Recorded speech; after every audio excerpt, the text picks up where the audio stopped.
Hello guys, let's start the story. Uttarakhand. शाम का वक्त। एक बड़े से मेंशन के गार्डन में इस वक्त शादी की तैयारी चल रही थी।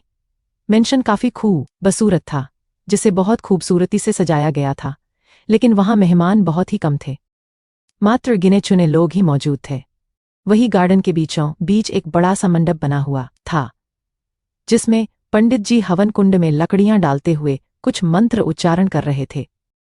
वही मंडप में एक आदमी दूल्हे के भेष में बैठा था, लेकिन देखकर उसकी हालत कुछ ठीक न लग रही थी। उसकी शेरवानी गंदी सी थी, वहीं सर पर बंधा सेहरा भी टेढ़ा मेढ़ा था। उसको देखकर लग रहा था कि उसकी उम्र यही कोई 35 से 40 साल के बीच की थी।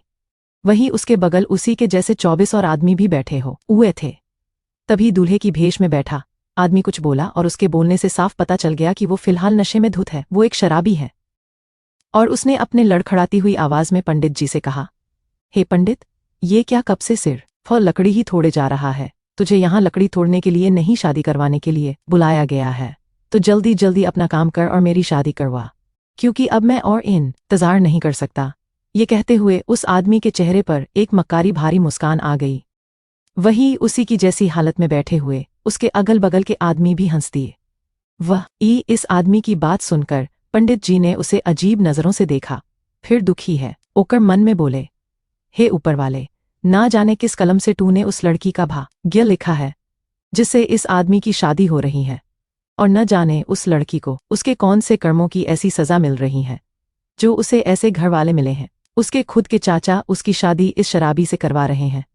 अब तो तू ही उसका असहारा है। भगवान, उस बिन मां बाप की बच्ची पर कृपा कर और उसे इस दरिंद एक ही चंगुल से बचा ले। कहते हुए वो फिर से शादी की तैयारियों में लग गए। वहीं मेंशन के अंदर एक कमरे में, उस कमरे में इस वक्त एक लड़की शादी का जोड़ा पहने सर से पांव तक ढकी हुई एक कुर्सी पर बैठी हुई थी। उसे देखकर लग रहा था जैसे वो कोई पुतला हो। वहीं उसके सामने इस वक्त 3 लोग और मौजूद थे। एक मिडिल एज के आदमी औरत जो कि पति पत्नी थे, और एक 25 साल का लड़का जो कि उनका बेटा था। तभी उस औरत ने अपने पति से धीमी मगर डरी आवाज में कहा, प्रमोद जी, प्लीज ऐसा मत करिए। अगर आपको इसकी शादी करवानी ही है तो कम से कम किसी अच्छे इंसान से करवाइए, जो कम से कम इसकी उम्र का तो हो, जो समझदार हो, इसका ख्याल रख सके। औरत अभी अपनी बात खत्म करती कि उसकी बात सुनकर प्रमोद नाम के उस आदमी ने गुस्से से दांत पीसते हुए कहा, क्या तुम्हारा दिमाग खराब हो गया? प्रेमा, आखिर क्या चाहती हो तुम? मैं इसकी शादी एक समझदार इंसान से करवा दूं और इतने बड़े आहूजा इंडस्ट्री से हाथ धो बैठूं? हरगिज नहीं। अगर इसकी शादी किसी अच्छे लड़के से हो गई तो वो इसके नाम की सारी जमीन न जायदाद अपने नाम करवा लेगा और हमें फूटी कौड़ी तक नहीं मिलेगी। और अगर उस शराबी से हमने इसकी शादी करवा दी तो उसे कुछ पैसे देकर हम इस लड़की के पति का दस्तखत आसानी से उन जायदाद के पेपर पर करवा लेंगे। कहते हुए आदमी ने एक नज़र उस गुमसुम लड़की को देखा, फिर आगे बोला, और वैसे भी हम अपने हिस्से के आधे से ज्यादा जमीनों को बेच चुके हैं और हमारे हिस्से का बिजनेस भी लगभग डूबने के कगार पर है। अब अगर कुछ हमें बचा सकता है तो वो भाई साहब की वो कीमती जमीन ही है। तो हमें जल्द से जल्द इसकी शादी करवानी ही होगी, जिससे हम वो पा सके जिसके लिए हमने पूरे 19 साल इंतजार किया है, अब और नहीं। वैसे भी उनके जाने के बाद उनकी इस मनहूस बेटी का ख्याल हमने ही रखा है, तो इसका कुछ तो फायदा हमें होना ही चाहिए। कहते हुए उस आदमी ने मक्कारी भरी मुस्कुराहट के साथ सामने बैठी लड़की को देखा। वहीं उनकी बात सुनकर प्रेमा ने एक बार फिर सर झुकाते हुए कहा, लेकिन आप ऐसे कैसे इसकी शादी एक शराबी इंसान से करवा सकते हैं? इसके न रहने का ठिकाना है ना नौकरी का, वो इस बच्ची का ख्याल कैसे रखेगा? औरत की बात सुनकर वहां मौजूद उस 25 साल के लड़के ने भी अपनी बाप की तरह गुस्से से दांत पीसते हुए कहा, मॉम, क्या आप वाकई पागल हो गई है? और किसने कहा कि शराब पीना बुरी बात है? मैं और डैड भी तो पीते हैं, तो फिर आप भी इस घर से क्यों नहीं निकल जाती? लड़के की बात सुनकर सकर प्रेमा की आंखें आश्चर्य से बड़ी हो गई और उसने हैरानी से कहा, सोमित, ये तुम क्या कह रहे हो बेटा? आखिर मैं इस घर को छोड़कर कहाँ जाऊंगी? और वैसे भी मैं उस आदमी की बात कर रही हूं, तुम उसकी तरह शराबी तो नहीं जो दिन भर नशे में धुत रहे। माना कि कभी कभार पार्टी वगैरह में तुम और तुम्हारे डैड ड्रिंक कर लेते हैं, लेकिन वो आदमी शराब के साथ न जाने और क्या क्या नशे भी करता होगा, उसे तो देखकर ही घिन आ रही है। प्रेमा की बात सुनकर प्रमोद ने एक बार फिर हल्के गुस्से से कहा, तुम्हें इस लड़की की इतनी फिक्र करने की जरूरत नहीं है। तुम्हारे अपने भी बच्चे हैं, तुम अपनी बेटी की फिक्र करो, उसकी शादी की तैयारी करो। एक बार इस मनहूस को हम यहाँ से हटा दें, फिर ये सब कुछ हमारा हो जाएगा, और तब हम अपनी बेटी को एक बड़े से घर में ब्याहेंगे, जहां वो हमेशा खुश रहेगी और राज करेगी। तुम्हें उसकी फिक्र होनी चाहिए, ना कि इसकी। अभी वो लोग बात कर ही रहे थे कि तभी दरवाजे पर दस्तक हुई और एक लड़की अंदर आते हुए बहुत ही प्यारी मगर धीमी आवाज आई, माँ, पापा पंडित जी कह रहे हैं दुल्हन को ले आया जाए, तो आप लोग इसे लेकर जल्दी आइए। लड़की की ये बात सुनकर प्रमोद ने बेहद प्यार से कहा, मन्नू बेटा, तुम अपने कमरे में जा। ओह, हम इसे लेकर मंडप में जा रहे हैं और अब तुम्हें वहां आने की कोई जरूरत नहीं। ये सुनकर लड़की ने बिना कोई बहस किए चुपचाप हाँ में सर हिलाया और वहां से चली गई। लड़की के जाते ही प्रेमा ने नासमझी में प्रमोद से कहा, प्रमोद जी, आपने मानवी को मंडप में आने से मना क्यों किया? ये सुनकर प्रमोद ने एक बार फिर उसे घूरते हुए कहा, क्या तुम सच में बेवकूफ हो प्रेमा? अगर तुम हो तो रहो, लेकिन मैं बेवकूफ नहीं हूं, इसीलिए मैं नहीं चाहता कि वहां मौजूद लोगों की नजर मेरी बेटी पर पड़े। अब चुपचाप इसे लेकर चलो, ज्यादा बकवास मत करो। कहते हुए प्रमोद कमरे से बाहर चला गया। वहीं प्रेमा ने उसकी बात सुनी तो उसके चेहरे पर एक दर्द भरी मुस्कान आ गई। फकीर को उस लड़की की ओर बढ़ गई। उसने बड़ी मुश्किल से लड़की को उठाया। तभी दूसरी तरफ से सोमित भी लड़की को पकड़ लिया। फिर वो दोनों उसे बाहर लेकर चले गए। वहीं बाहर गार्डन एरिया में मौसम अचानक से बदल गया। हालांकि शाम ज्यादा नहीं थी, लेकिन फिर भी आसमान में काले काले बादल उमड़ने लगे। इस वजह से चारों तरफ अंधेरा छाने लगा। मौसम को देखते हुए ऐसा लग रहा था कि जैसे कोई आंधी तूफान आने को हो। वहीं मंडप में इस वक्त सभी दुल्हन के आने का इंतजार कर रहे थे। तभी आगे आगे प्रमोद गार्डन में आए और उन्हीं के पीछे पीछे प्रेमा और सोमित दुल्हन को लेकर आए। दुल्हन को आता देख दूल्हे के चेहरे पर हैवानियत साफ नजर आने लगी और उसके चेहरे की वो भद्दी मुस्कान और ज्यादा बढ़ी हो गई। तभी प्रमोद जाकर मंडप के सामने लगे कुर्सी पर बैठ गए और प्रेमा और सोमित ने दुल्हन को दूल्हे के बगल बैठा दिया और प्रेमा भी दुल्हन के पीछे उसे सहारा दिए हुए बैठ गई। वहीं सोमित जाकर अपने डैड के बगल बैठ गया। इसी के साथ पंडित जी ने मंत्र पढ़ने शुरू किया। लेकिन तभी अचानक से दूल्हे को उल्टी आने लगी और वो अपनी जगह से लड़खड़ाते हुए उठकर वहां से दूसरी ओर भागा। ये देख वहां मौजूद लोगों को हंसी आ गई। वहीं सोमित का मुंह बन गया। उसने प्रमोद से कहा, जब इस बेवड़े को अच्छी शराब पचती नहीं तो साला पट ईथा क्यों है? डैड, अब तो मुझे भी इस आदमी से घिन आ रही है।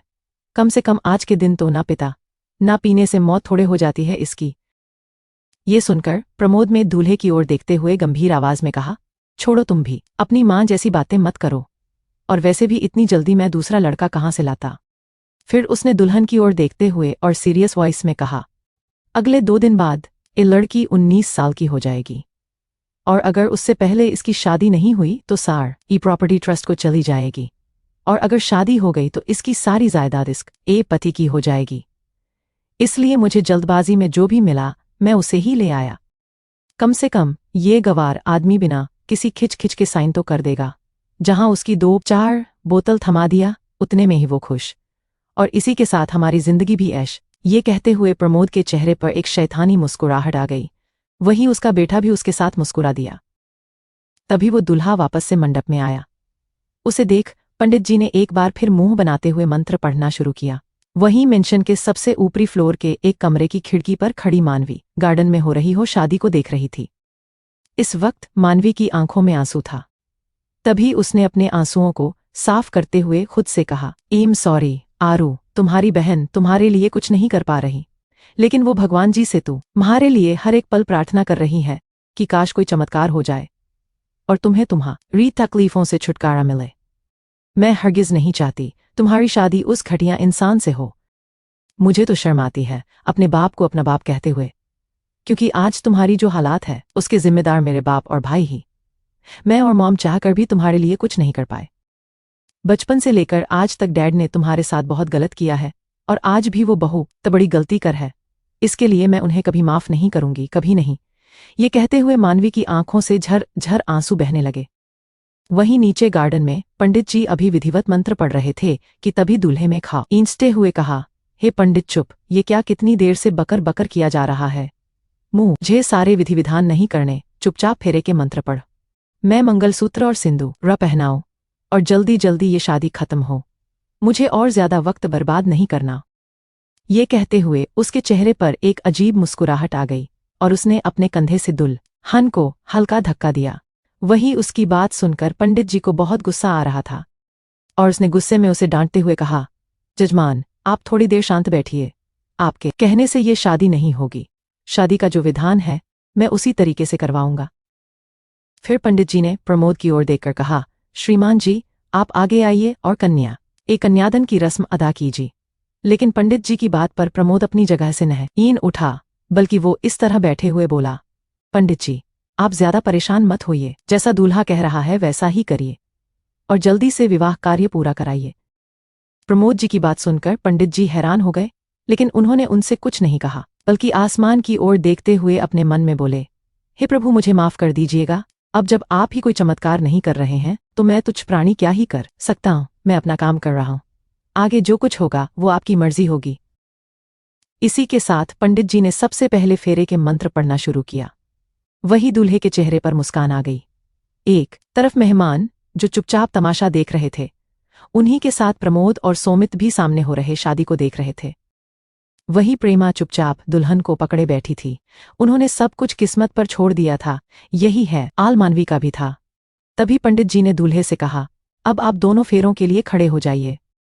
खड़े होने की बात सुनकर प्रमोद ने आगे बढ़कर कहा, पंडित जी, जरूरी है लड़का लड़की का घूमना। आप इसके बजाय इनका गठबंधन को घुमा दीजिए। ऐसा भी होता है बहुत जगह। पंडित जी उसकी ऐसी अजीबोगरीब बातें सुनकर बेहद फ्रस्ट्रेटेड हो गए थे और उन्होंने झल्लाते हुए कहा, अगर यही सब कुछ करना था तो आप लोगों ने खुद ही शादी क्यों नहीं करवा दी? क्या जरूरत थी मेरा वक्त बर्बाद करने की? कहते हुए पंडित जी अपना झोला उठाकर खड़े हो गए। देख सभी हैरान। तभी दूल्हे ने भी पंडित जी से गुस्से से कहा, हाँ पंडित, तू पहली फुर्सत में इधर से निकल, क्योंकि अब ये शादी तेरे बिना ही होगी। कहते हुए उसने इधर उधर कुछ ढूंढा। तभी उसकी नज़र सिंदूर पर पड़ी, जिसे देखकर उसके चेहरे पर एक शैतानी मुस्कुराहट आ गई और उसने एक नज़र अपने बगल बैठी लड़की को देखा, फिर आगे बढ़कर एक बार सिंदूर उठा लिया। उसकी ये हरकत देखकर वहां बैठे सभी मौजूदा लोग ना समझी मैं उसे देखने लगे। वही पंडित जी गुस्से से आग बबूला हो गए। उन्होंने उसी लहजे में कहा, ये क्या कर रहे तुम? क्या तुम्हारा दिमाग खराब हो गया है? तुम शादी जैसी पवित्र बंधन का अपमान कर रहे हो। शर्म आनी चाहिए तुम्हें। ये कहकर उन्होंने प्रमोद और शोमित की ओर देखते हुए कहा, और आप लोग बैठकर यहाँ तमाशा देख रहे हैं। आप लोग इस आदमी को रोकते क्यों नहीं? पंडित जी की बात सुनकर प्रमोद ने नॉर्मली कहा, देखिए पंडित जी, अब आपका यहाँ पर कोई काम नहीं है तो अब आप शराफत से यहाँ से जा सकते हैं। ये शादी जैसे हो रही है उसे होने दीजिए। ये सुनते ही पंडित जी को बेहद गुस्सा आया। वो गुस्से से लगभग कांपने लगे, क्योंकि ये सब कुछ देखा नहीं जा रहा था। फिर उन्होंने दुल्हन की ओर देखते हुए कहा, बेटी, तू चुपचाप क्यों बैठी हो? तुम खुद ही ये शादी को क्यों नहीं रोकती? तुम अभी के अभी इस मंडप से उठ जाओ बेटा। ये कहते हुए पंडित जी जैसे ही दुल्हन का हाथ पकड़ने को हो गए, वैसे ही पीछे से दो आदमी ने उन्हें पकड़कर झटके से खींच लिया और सामने दूल्हे के बेस में बैठे आदमी गुस्से से अपनी जगह खड़ा हुआ और एक जोरदार थप्पड़ पंडित जी के मुंह पर मार दिया, जिससे पंडित जी संभाल नहीं पाए और मुंह के बल जमीन पर गिर पड़े। इसी के साथ उनके होठों के किनारे से खून बहने लगा। फिर वो आदमी गुस्से से झुककर पंडित जी का मुंह दबाते हुए बोला, साले 2 टके के भिखारी, तू मेरी शर्त आदि तुड़वाएगा? तू मेरी होने वाली दुल्हन को भड़काएगा? अब देख तू देख कैसे मैं इसके साथ शादी भी मनाऊंगा और सुहागरात भी। कहते हुए उसने पंडित के पेट में एक लात मारी, जिससे उनके मुंह से तेज चीख के साथ खून निकल आया और वो दूल्हा गुस्से से दुल्हन की ओर बढ़ गया। तो क्या पूरी होगी ये जबरदस्ती की शादी, या बनेगा कोई मसीहा उस लड़की का? कौन है ये लड़की और क्यों कर रही है वो ये शादी? चुपचाप क्यों कर रहे हैं उसके ही घर वाले उसके साथ ऐसा? इन सभी सवालों के जवाब। एक डोली चली, एक अर्थी उठी। वैसे ही पीछे से 2 आदमी ने उन्हें पकड़कर झटके से खींच लिया और सामने दूल्हे के बेस में बैठे आदमी गुस्से से अपनी जगह खड़ा हुआ और एक जोरदार थप्पड़ पंडित जी के मुंह पर मार दिया, जिससे पंडित जी संभाल नहीं पाए और मुंह के बल जमीन पर गिर पड़े। इसी के साथ उनके होठों के किनारे से खून बहने लगा। फिर वो आदमी गुस्से से पंडित जी का मुंह दबाते हुए बोला, साले 2 टके के भिखारी, तुम अब एरी शादी तोड़वाएगा? तू मेरी होने वाली दुल्हन को भड़काएगा? अब तू देख कैसे मैं इसके साथ शादी भी मनाऊंगा और सुहागरात भी।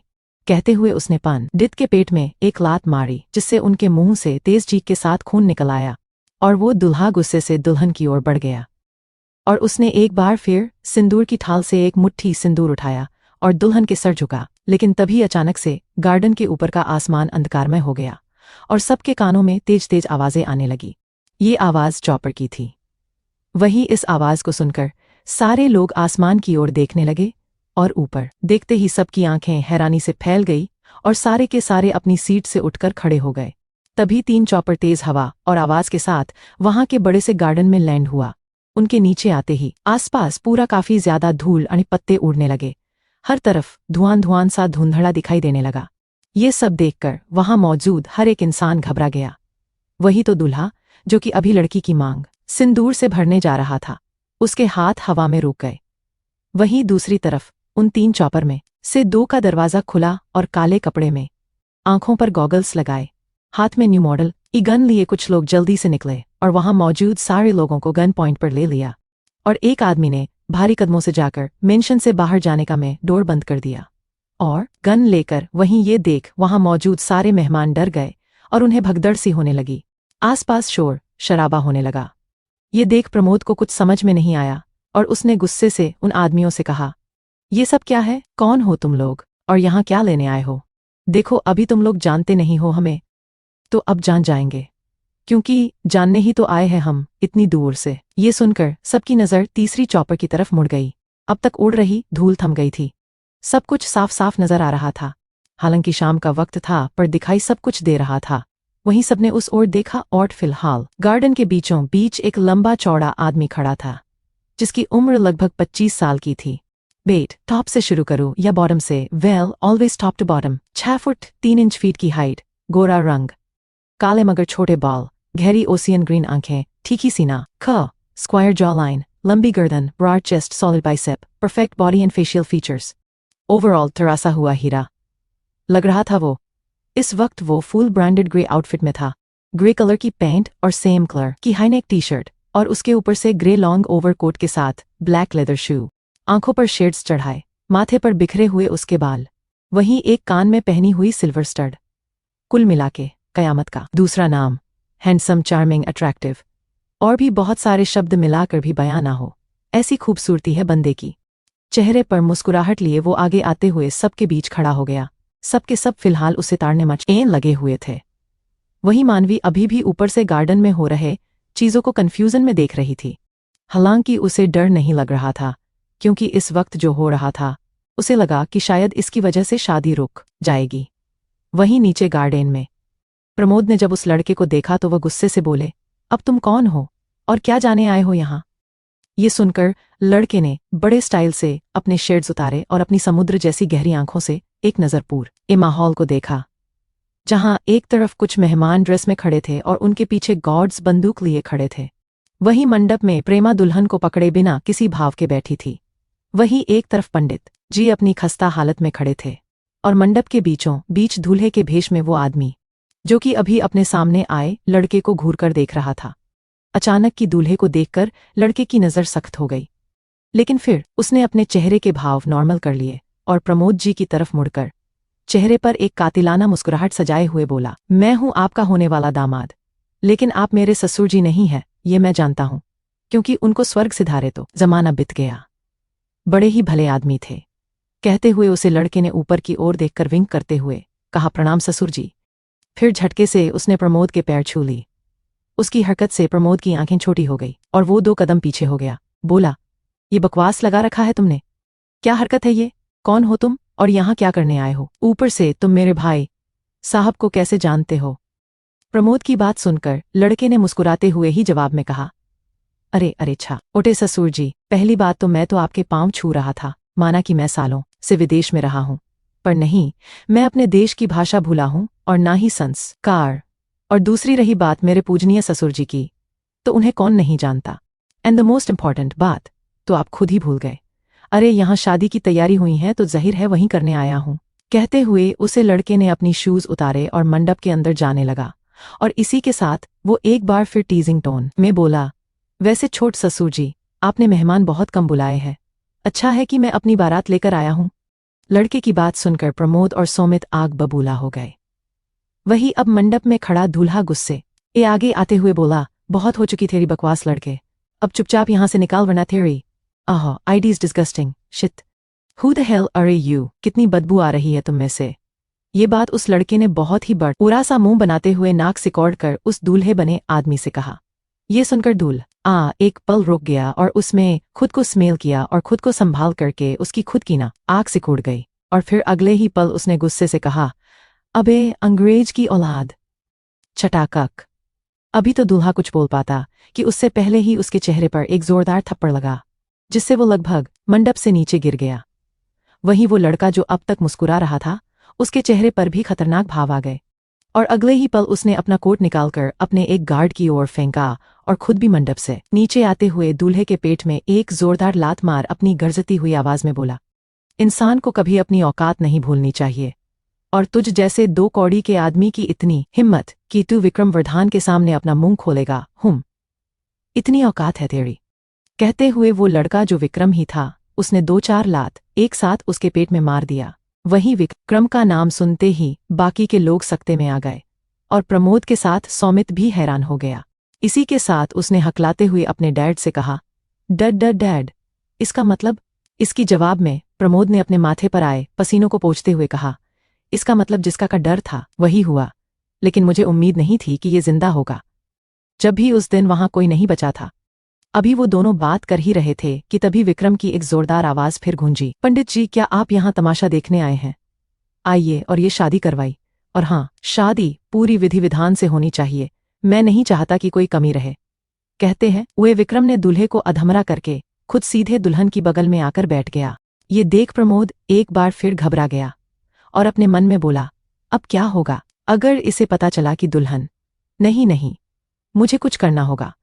सोचते हुए उसने एक तेज आवाज में विक्रम को रोकते हुए कहा, तुम ये नहीं कर सकते, मैं किसी अनजान से अपनी बेटी की शादी हरगिज नहीं होने दूंगा, मैं तुम्हें अभी पुलिस के हवाले करता हूं, अब तुम देखो। कहते हुए प्रमोद ने अपने जेब से फोन निकला, लेकिन अभी वो कॉल मिला पाते कि उससे पहले ही एक गोली की आवाज के साथ कुछ चीखें गार्डन में गूंज गई। वह एक चीख प्रमोद की भी थी। फिलहाल उसके हाथ से खून निकल रहा था और उसका फोन छूटकर नीचे गिर पड़ा था। वहीं दुल्हन के साथ बैठी प्रेमा की भी चीख निकल गई, प्रमोद जी। इसी के साथ ऊपर खड़ी मानवी ने भी चिल्लाई, लेकिन उसकी आवाज कोई सुन नहीं पाया क्योंकि अगले ही पल उसने अपने मुंह पर हाथ रख लिया था। वहीं नीचे विक्रम चेहरे पर मुस्कुराहट लिए अपने हाथों में गन को घुमाते हुए गर्दन टेढ़ी करके बोला, यूपीपी इम सो सॉरी छोटे ससुर जी, पर ये आपकी गलती है। एक्चुअली मैं जब ब्रिटेन से यहाँ आ रहा था तब मैं सब वोच कर आया था कि आज के दिन गैंगस्टर वाले कोई काम नहीं करूंगा। आफ्टर ऑल आज शादी है मेरी, पर क्या करूं, आपने मुझे मजबूर किया, आखिर आप चुपचाप ये शादी क्यों नहीं होने देते? ये कहते हुए एक ही पल में विक्रम के चेहरे के भाव सख्त हो गए और उसने गुस्से से दांत पीसते हुए कहा, अब चुपचाप यहाँ आकर मंडप में बैठिए और मेरी शादी करवाइए, वरना अगली गोली आपके सीने के आर पार होगी, फिर गाते रहिएगा। एक डोली चली, एक अर्थी उठी, फर्क दोनों में क्या है बता दे सखी। उसकी बात सुनकर सौमित गुस्से से आगे बढ़ाने को हुआ कि तभी विक्रम के एक गार्ड में उसे पीछे से पकड़ लिया और उसके सर पर बंदूक रख दी। ये देखकर ना चाहते हुए भी प्रमोद को मंडप में आना पड़ा। फाइनली पंडित जी भी मंडप में आकर बैठ गए। वही विक्रम ने अपने गार्ड से कहकर प्रमोद के हाथ पर टेम्परेरी पट्टी बनवा दी थी। फाइनली शादी शुरू हुई। पंडित जी ने सबसे पहले कन्यादान की रस्म के लिए कहा। पहली रस्म सुनते ही प्रमोद एक बार फिर घबरा और उसकी नजर अपने सामने दुल्हन के पीछे बैठी प्रेमा पर गई, जिसकी आंखों में आंसू थे। तभी पंडित जी ने प्रमोद से कहा, प्रमोद जी आगे आइए और अपनी पत्नी के साथ कन्या का हाथ वर के हाथ में दीजिए। सिर्फ पंडित जी कब से चुपचाप बैठी दुल्हन से बोले, बेटी अपना बायां हाथ आगे करो, लेकिन अफसोस लड़की ने कोई हरकत नहीं की। ये देख पंडित जी ने दोबारा से कहा, बेटी घबराओ नहीं, हाथ आगे करो। लेकिन इस बार भी लड़की ने कुछ नहीं कहा। वो पूरी तरह सर से पांव तक पूरी ढकी हुई थी। वही उसको कोई हरकत ना करता देख विक्रम ने अपनी एक आईब्रो रेस करके प्रमोद को देखते हुए कहा, क्या ये भरी है जो इसे सुनाई नहीं दे रहा है? वैसे मैं कब से नोटिस कर रहा हूं, इतना सब कुछ हो गया पर ये अभी तक कुछ नहीं बोली। कहीं ऐसा तो नहीं कि इसे बोलना ही ना आता हो? विक्रम की बात सुनकर प्रमोद के माथे पर एक बार फिर पसीना उभरने लगा। अभी वो कुछ जवाब देता उसे पहले ही विक्रम ने हाथ आगे बढ़ाया और लड़की के हाथ को पकड़कर आगे किया। पर उसके हाथ को देखते ही अचानक से उसका चेहरा डार्क हो गया, क्योंकि लड़की के दोनों हाथ बंधे हुए थे और उसकी पतली सी नाजुक कलाई काफी ज्यादा लाल हो चुकी थी। वही विक्रम ने जब ये देखा तो उसे बेहद गुस्सा आया, लेकिन इस बार उसने अपने गुस्से को कंट्रोल किया और लड़की के चेहरे को अपनी ओर करके उसके चेहरे से घूंघट हटाया और अगले ही पल एक जोरदार पंच प्रमोद के मुंह पर लगा, जिससे कि वह बैठे बैठे ही जमीन पर गिर गया और उसके होंठों के किनारे से खून बहने लगे, क्योंकि घूंघट के नीचे लड़की बेहोश थी। पंडित जी भी ये देखकर हैरान हो गए और एक नफरत भरी निगाहों से प्रमोद को देखने लगे। विक्रम करना तो बहुत कुछ आता था, पर फिलहाल उसने अपने आप को रोक लिया और धीरे से लड़की के हाथ खोल दिए और उसका एक हाथ अपने हाथ में लेते हुए बीना भाव से कहा, पंडित जी आप रस्म शुरू करिए। वही प्रमोद भी अंगूठे से अपने खून को साफ करते हुए वापस से उठकर बैठ गया। इसी के साथ पंडित जी ने सबसे पहले एक कन्यादान की रस्म करवाई, फिर फेरे के लिए कहा, जिसमें विक्रम ने दुल्हन को गोद में उठाकर फेरे पूरे की। लेकिन अभी वो 7वां फेरा पूरा करता कि तभी उसके गोद में रही दुल्हन कसमसाई। हालांकि वो उठी न पर उसने अपनी दोनों बाहें विक्रम के गले डाल दिया और अपना चेहरा उसकी गर्दन में छुपा लिया। ऐसा होते ही विक्रम एक पल के लिए रुका गया, फिर अगले ही पल उसे एहसास हो गया कि लड़की अभी भी गहरी नींद में है। तभी उसका 7वां फेरा पूरा हो गया और पंडित जी ने उसे दुल्हन को वापस से बैठने को कहा, लेकिन विक्रम ने एक नज़र दुल्हन को देखा, फिर उसे अपनी गोद में लेकर ही बैठ गया। फिर पंडित जी से बिना भाव के बोला, आप आगे की रस्म ऐसे ही करवाइए। वही पंडित जी मुस्कुराए और सिंदूर का थाल आगे करते हुए बोले, अब आप इनकी मांग भर दीजिए। पंडित जी की बात सुनकर विक्रम ने एक नज़र उसे सिंदूर को देखा, तभी उसे और शराबी आदमी की याद आ गई जिसने इसे छुआ था। फिर विक्रम ने सिंदूर को हटा दिया और बोला, मैं अपनी बीवी की मांग भर के उसे अपवित्र नहीं करूंगा। ये कहते हुए उसने इधर उधर देखा, फिर अपने साइड में रखे एक नुकीली चीज से अपनी उंगली को काटते हुए लड़की की मांग भर दिया। ये सुनकर और देखकर सब हैरान थे। तभी पंडित जी ने आगे कहा, बेटा अब तुम इसके गले में मंगलसूत्र पहना दो। ये सुनकर फाइनली विक्रम फिर मुस्कुराया और अपने जेब से एक बेशकीमती पेंडेंट के साथ बना छोटा सा मंगलसूत्र निकाला, जिसके पेंडेंट पर बड़े ही स्टाइल से लिखा हुआ था वो, और फिर विक्रम ने उसे अपनी दुल्हन के गले में पहना दिया। इसी के साथ पंडित जी मुस्कुराते हुए बोले, शादी संपन्न हुई, आज से आप दोनों पति पत्नी हुए। ये सुनकर विक्रम मुस्कुराया और लड़की को देखते हुए मन में बोला, फाइनली आज मैंने अपना बरसों पुराना वादा पूरा किया। इसी के साथ उसने गार्ड को इशारा किया और गार्ड ने पंडित जी को एक गड्डी नोट थमा दिया और विक्रम अपनी दुल्हन को लेकर उठा और अपने सारे गार्डों को इशारा किया। इसी के साथ सारे गार्ड एक बार फिर चौपर में बैठे और विक्रम भी अपनी दुल्हन को लेकर चौपर में बैठा और सारे चौपर देखते ही देखते वहां से फुर्र हो गई। वही बाकी लोग सिर्फ मुंह देखते रह गए और एक एक करके वहां से निकल गए। सुहागरात की रस्म ये सुनकर फाइनली विक्रम फिर मुस्कुराया और अपने जेब से एक बेशकीमती पेंडेंट के साथ बना छोटा सा मंगलसूत्र निकाला, जिसके पेंडेंट पर बड़े ही स्टाइल से लिखा हुआ था वो, और फिर विक्रम ने उसे अपनी दुल्हन के गले में पहना दिया। इसी के साथ पंडित जी मुस्कुराते हुए बोले, शादी संपन्न हुई, आज से आप दोनों पति पत्नी हुए। ये सुनकर विक्रम मुस्कुराया और लड़की को देखते हुए मन में बोला, फाइनल आज मैंने अपना बरसों पुराना वादा पूरा किया, अब से तुम मेरी हुई।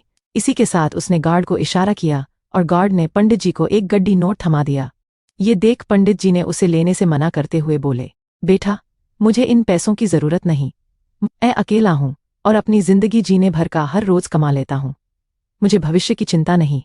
लेकिन मैं तुम्हें कुछ बताना चाहता हूं, अगर तुम भगवान पर भरोसा करते हो तो एक बार अपने कुल देवता की पूजा अपनी पत्नी के साथ अवश्य कर लेना, क्योंकि तुम्हारे कदम तुम्हारी पत्नी के जीवन में सही नक्षत्र में नहीं पड़े हैं, जिससे भविष्य में तुम्हारी पत्नी के साथ कुछ बड़ी अनहोनी होने की संभावना है, उससे अपने किसी खास से खतरा हो सकता है। पंडित जी की बात विक्रम के साथ प्रमोद और प्रेमा ने भी सुनी और तीनों के चेहरे के भाव बेहद अलग अलग हो गए। तभी विक्रम ने मुस्कुराते हुए पंडित जी से कहा, पंडित जी सच कहूं तो मैं भगवान पर भरोसा नहीं करता, मैं अपनी बीवी के लिए काफी हूं, और रही बात अनहोनी की तो विक्रम वरदान भयंकर से भयंकर तूफान की दिशा बदलन आज जानता है। आप चिंता मत करिए, मैं हर अपने और परायों से अपनी बीवी की रक्षा करूंगा।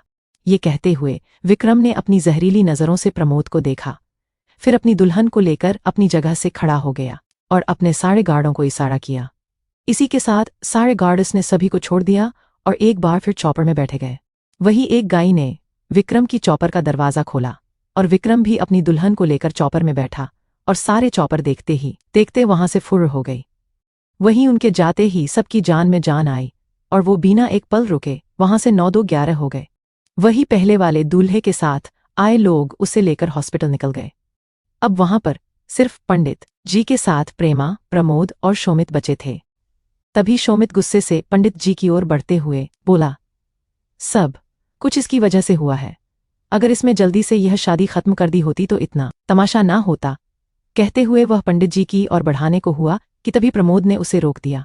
वही पंडित जी थोड़ा घबरा गए, लेकिन तभी प्रमोद ने उनसे सीरियस होते हुए कहा, हाँ पंडित जी, आज जो कुछ भी हुआ मैं उसके लिए आपसे माफ़ी मांगना चाहता हूँ, लेकिन आप मुझे ये बताइए कि उस लड़की को किस तरह का खतरा है।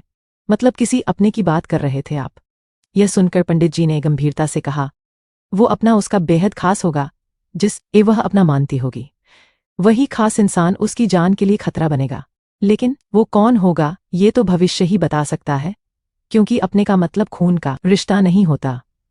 और एक खास बात कि मारने वाला ही उसे बचा भी सकता है। ये कहते हुए पंडित जी अपना सामान उठाएं और वहां से निकल गए। वहीं उनकी कहीं बातों को सुनकर प्रमोद और प्रेमा दोनों आश्चर्य में पड़ गए। तभी शोमित ने एक बार फिर गुस्से से कहा, डैड, आप इस ढोंगी पंडित की बातों में मत आइए। इसे खुद नहीं पता कि कौन मारेगा और कौन जिएगा, क्योंकि उस लड़की को खतरा तो सिर्फ मुझसे ही होगा, क्योंकि अगर उसने अपनी जायदाद मेरे नाम नहीं की तो मैं खुद उसका मर्डर कर दूंगा, चाहे वो मुझे अपना माने या ना माने, और मैं उसे हरगिज बचाने वालों में से नहीं हूं। शोमित की बात सुनकर प्रमोद भड़क गए और उन्होंने गुस्से से कहा, क्या तुम्हारा दिमाग खराब है? तुम्हें क्या लगता है कि अब वो जायदाद तुम्हारा नाम हो सकता है?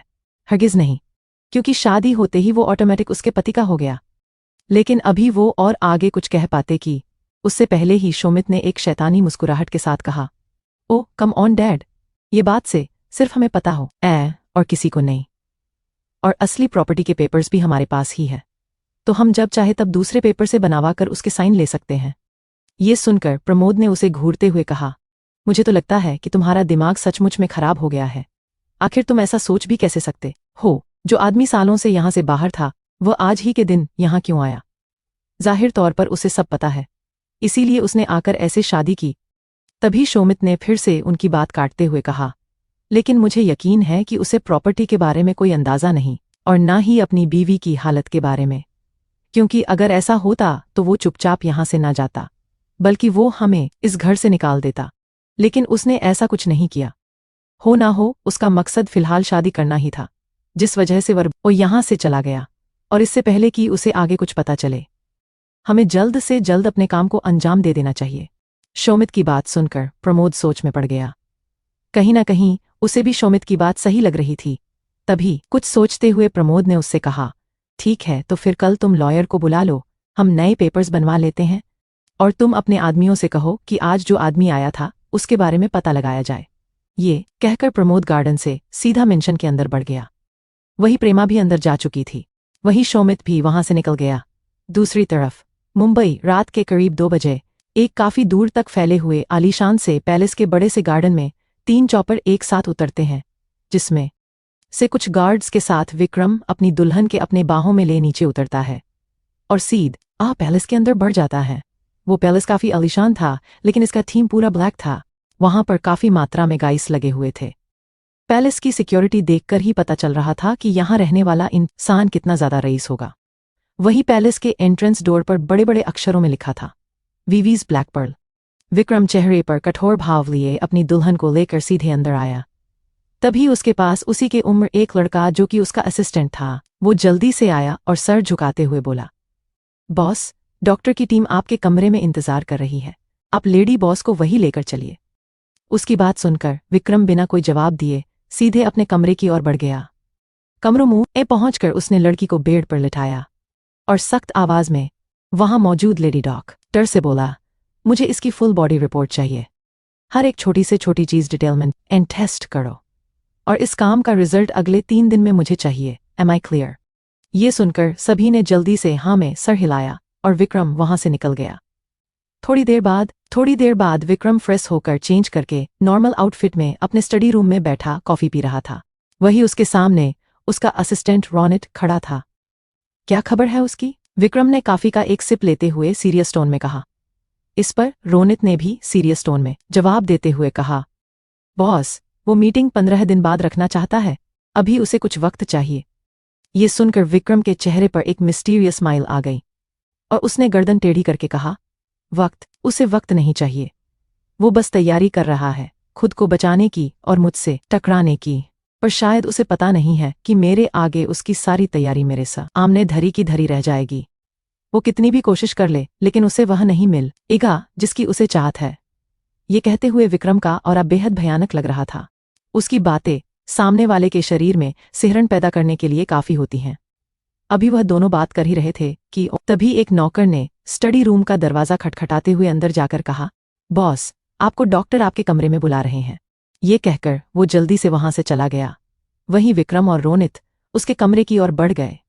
कमरे में पहुंचकर रोनित ने बेड पर देखा तो वहां पर इस वक्त विक्रम की बीवी ब्लैंकेट से कवर सो रही थी। भाई विक्रम डॉक्टर से बात करने लगा। डॉक्टर ने उसे बताया कि उसकी वाइफ को एक खास तरह का ड्रग दिया गया है, जिस वजह से वह काफी गहरी नींद में है और शायद उसकी आंख अब सुबह ही खुलेगी। इस सुंदर विक्रम ने बेड पर लेटी अपनी वाइफ को एक नज़र देखा, फिर डॉक्टर से बोला, ठीक है, अब आप लोग जा सकते हैं और जो काम मैंने आपको दिया है उसका रिजल्ट मुझे जल्दी ही चाहिए। इस पर डॉक्टर ने जल्दी से हाँ में सर हिलाया और वहां से निकल गए। तभी विक्रम ने अपने असिस्टेंट की ओर भौहें चढ़ाते हुए देखकर कहा, ओ हेलो मिस्टर असिस्टेंट, अब आप यहां से जाने का कष्ट करेंगे या आपको द्वार छेकाई चाहिए? विक्रम की आवाज सुनकर रोनित हड़बड़ा गया, लेकिन अगले ही पल उसने ना समझे में अपना सर खुजाते हुए विक्रम से पूछा, सर ये द्वारा से खाई क्या होता? इस पर विक्रम ने उसके सर पर हल्का सा मारते हुए कहा, अबे इडियट, द्वारा से खाई नहीं, द्वारा छेकाई। ये शादी के बाद दूल्हे की बहनें करती हैं। जब उनका भाई शादी करके घर आता है तब वह उनके कमरे का दरवाजा ब्लॉक कर खड़ी हो जाती है, जिसके लिए उनको पैसे दिए जाते हैं। ये एक रस्म होती है। तो अब बताओ, तुम्हें भी चाहिए? नेग। विक्रम के पास सुनकर रोनित ने अपना सर सहलाते हुए मुंह बना कर कहा, पहली बात तो मैं आपकी बहन नहीं हूं, और दूसरी बात यह कि आप गैंगस्टर हैं अभी या नहीं। आपको बड़ा रस्मों के बारे में पता है। ईशू के विक्रम में अपने बालों में हाथ फेर आते हुए मुस्कुरा कर कहा, मुझे किसी भी रस्म के बारे में कुछ नहीं पता। वो तो बस जब हम ब्रिटेन से यहाँ आ रहे थे तब रास्ते में मैंने कई सारी इंडियन मूवीज देखी थी, जिससे मुझे शादी और उसे रिलेटेड रस्मों के बारे में पता चला। ये सुनकर रोनित के चेहरे पर एक शरारती मुस्कान आ गई और उसने विक्रम को टीज करते हुए कहा, फिर तो आपको मुझे पहले बताना चाहिए था बॉस। नहीं कुछ तो मैं आपका कमरा ही रेडी करवा देता सुहागरात की रस्म के लिए। कहते हुए उसने विक्रम को विंक कर दिया और अगले ही पल वहां से भाग गया। वहीं उसकी बात सुनकर विक्रम ने उसे घूर कर देखा, फिर अगले ही पल उसके चेहरे पर भी स्माइल आ गई। अब फाइनली कमरे में कोई नहीं था। विक्रम ने कमरे का दरवाजा और लाइट बंद किया और खुद अपने बेड की ओर बढ़ गया। अब कमरे में सिर्फ नाइट बल्ब जल रहा था और कमरे की खिड़की खुली होने की वजह से चांद की रोशनी सीधे उसके कमरे में आ रही थी। वहीं बेड पर उसकी वाइफ अभी भी बेहद गहरी नींद में सो रही थी। तभी विक्रम ने उसे ऊपर से नीचे की ओर देखा। वह लड़की अभी भी दुल्हन के जोड़े में थी। हालांकि उसने ना ही कोई मेकअप किया था और ना ही कोई ज्वेलरी पहन रखी थी। सिर्फ और सिर्फ उसने दुल्हन का जोड़ा ही पहन रखा था। यहां तक कि उसके बाल भी बिखरे से थे और हरा भी डस्टी सा नजर आ रहा था। ऐसा लग रहा था जैसे जबरदस्ती उसे बस यह जोड़ा पहना दिया गया हो। ये देख विक्रम को बहुत अजीब लग रहा था। तभी वो बेड से उठा और सीधा वॉशरूम की ओर बढ़ गए। थोड़ी देर में वह एक गीला टॉवल लेकर आया और उसे टेबल पे रखकर लड़की के पास बैठ गया। फिर धीरे से उसने लड़की के ऊपर से ब्लैंकेट हटाई। उसके बाद उसके बिखरे हुए बालों को समेटे हुए उसके कान के पीछे कर दिया। फिर पास से गीला टॉवल उठाकर धीरे से उसके चेहरे को साफ किया। फिर उसने लड़की के गले में उसका दुपट्टा आराम से अलग किया। फिर इस टॉवल से नेक और शोल्डर को भी क्लीन किया। फिर उसकी नज़र लड़की के हाथों पर गई। जहां कुछ चोट के निशान थे वहीं उसकी कलाई भी पूरी तरह से लाल थी। ये देखकर विक्रम के चेहरे के भाव बिगड़ गए, लेकिन फिर उसने धीरे धीरे उसकी पूरे शरीर को आराम से साफ किया। विक्रम इस वक्त लड़की को किसी छोटे बच्चे की तरह ट्रीट कर रहा था। सब कुछ क्लीन करने के बाद विक्रम अपने क्लोजेट में गया। वहां से उसने अपनी ही एक ओवरसाइज शर्ट निकाल और उसे लेकर बाहर आया। फिर उसने लड़की के कपड़े को चेंज किया और उसे अपनी शर्ट पहना दी। अब वो लड़की फ्रेश नजर आ रही थी। ये सब कुछ करने के बाद विक्रम जाकर उसकी बगल लेट गया और एक तक उसे देखते हुए बोला, पता नहीं कल सुबह तुम्हारा क्या रिएक्शन होगा खुद को ऐसे देखकर। पर जो भी हो, अब तुम्हें मेरे साथ मेरे पास ही रहना होगा। अगली सुबह प्लीज टॉर्चर मत करिए, बहुत दर्द होता है। विक्रम ने धीरे धीरे उसके पूरे शरीर को आराम से साफ किया। विक्रम इस वक्त लड़की को किसी छोटे बच्चे की तरह ट्रीट कर रहा था। सब कुछ क्लीन करने के बाद विक्रम अपने क्लोजेट में गया और वहां से उसने अपनी ही एक ओवरसाइज शर्ट निकाली और उसे लेकर बाहर आया। फिर उसने लड़की की ओर देखा जो दुनिया जहान भुलाए गहरी नींद में सो रही थी। विक्रम नहीं कुछ सोचते हुए कमरे की बाकी की लाइट्स भी ऑफ कर दी और उसकी ओर बढ़ गया। फिलहाल वो खुद को बहुत ही नर्वस फील कर रहा था क्योंकि अब उसे लड़की के कपड़े चेंज करने थे। तभी विक्रम नहीं खुद से कहा, ओह गॉड, ये कितना अजीब है। कहने को तो ये मेरी वाइफ है, पर इसे तो इस बात की खबर तक नहीं। साला क्या सोचकर आया था और क्या हो रहा है। हार कहते हुए उसने लड़की के कपड़े को जैसे तैसे चेंज किया और उसे अपनी शर्ट पहना दी और फिर उसे ब्लैंकेट से कवर कर दिया। तब जाकर उसने एक बार फिर कमरे की नाइट बल्ब जला दिए और लड़की की ओर देखा। अब वो लड़की फ्रेश नजर आ रही थी, बिल्कुल किसी बच्ची की तरह। उसे एक नज़र देखकर विक्रम बालकनी की ओर चला गया और किसी को फोन मिलाया। लगभग एक रिंग में ही दूसरी तरफ से फोन कॉल उठ गया और सामने से एक मजाकिया लहजे में आवाज आई, क्या हुआ बॉस, कुछ चाहिए क्या? दूसरी तरफ से आ रही अपने असिस्टेंट रोनित की आवाज सुनकर विक्रम की भौहें आपस में जुड़ गई। फिर अगले ही पल उसने रोनित को डांटते हुए कहा, जस्ट शट अप, क्या तुम्हें उसकी कंडीशन के बारे में पता नहीं है जो ऐसी फालतू की बकवास कर रहे हो? ये सुनकर रोनित चुप हो गया और सीरियस होते हुए बोला, I am sorry boss, please आप बताइए आपको क्या काम था? इस बार विक्रम ने गहरी सांस लेते हुए कहा, तुम्हें ज्यादा सीरियस होने की जरूरत नहीं है, मैं बस इसलिए कॉल किया है कि मुझे कुछ सामान चाहिए, मैं उसकी लिस्ट तुम्हें शेयर कर दूंगा, कल सुबह तक वो सब कुछ तुम ले आना। इस पर रोनित ने सिंपल हाँ किया। वही विक्रम ने फोन काटते हुए उसको कुछ सामान की लिस्ट भेज देता। ये सब कुछ करने के बाद विक्रम कमरे में आया और सीधे जाकर बेड पर अपनी नई नवेली दुल्हन के बगल लेट गया और एकटक उसे देखते हुए बोला, पता नहीं कल सुबह तुम्हारा क्या रिएक्शन होगा खुद को ऐसे देखकर, पर जो भी हो अब तुम्हें मेरे साथ मेरे पास ही रहना होगा, हमेशा हमेशा के लिए। और बहुत जल्द मैं तुम्हें अपनी दुनिया में ले जाऊंगा, यहां से दूर, बहुत दूर। यह कहते हुए विक्रम ने अपनी एक उंगली से उसकी नाक को हल्का सा टैप किया और मुस्कुरा दिया। अगली सुबह 6 बजे वीवी का ब्लैक पर्ल पैलेस के बड़े से बैकयार्ड में इस वक्त विक्रम हॉर्स राइडिंग कर रहा था। इस वक्त वो शर्टलेस था जिससे उसके 8 पैक एब्स साफ नजर आ रहे थे। वह इस वक्त पूरा पसीने से लथपथ था। वही सूरज की पहली किरण उसके पसीने वाले शरीर पर पड़ रही थी जिससे उसकी बॉडी शाइन कर रही थी। बिखरे हुए बाल, ब्लैक पैंट और बूट पहने विक्रम ब्लैक कलर के हैवी से घोड़े पर सवार होकर काफी तेज राइड ले रहा था जिसमें उसकी पर्सनैलिटी बेहद अट्रैक्टिव नजर आ रही थी। वहीं उसका असिस्टेंट हाथ में टॉवल और एक बोतल पानी लिए साइड में खड़ा था। अभी विक्रम फुल जोश में राइड कर रहा था कि तभी एक नौकर लगभग दौड़ते हुए उस एरिया में आया और हाफते हुए जल्दी बोला, सर वो मैडम उठ गई है और वो प्लीज आप चलकर जल्दी देखिए। नौकर की बात सुनकर रोनित ने हाँ किया और विक्रम को आवाज देते हुए रोका। तभी विक्रम में रुकते हुए उससे पूछा, क्या हुआ, तुमने मुझे रोका क्यों? इस बार रोनित ने उसे बताया, बॉस जल्दी चलिए, लेडी बॉस को होश आ गया है। ये सुनते ही विक्रम एक पल रुका, फिर अगले ही पल वो हॉर्स के ऊपर से जंप मारते हुए नीचे उतरा और तेज कदमों से मेंशन के अंदर पड़ गया। वही रोनित भी उसके पीछे चला गया और वो नौकर आकर हॉर्स को वहां से ले गया।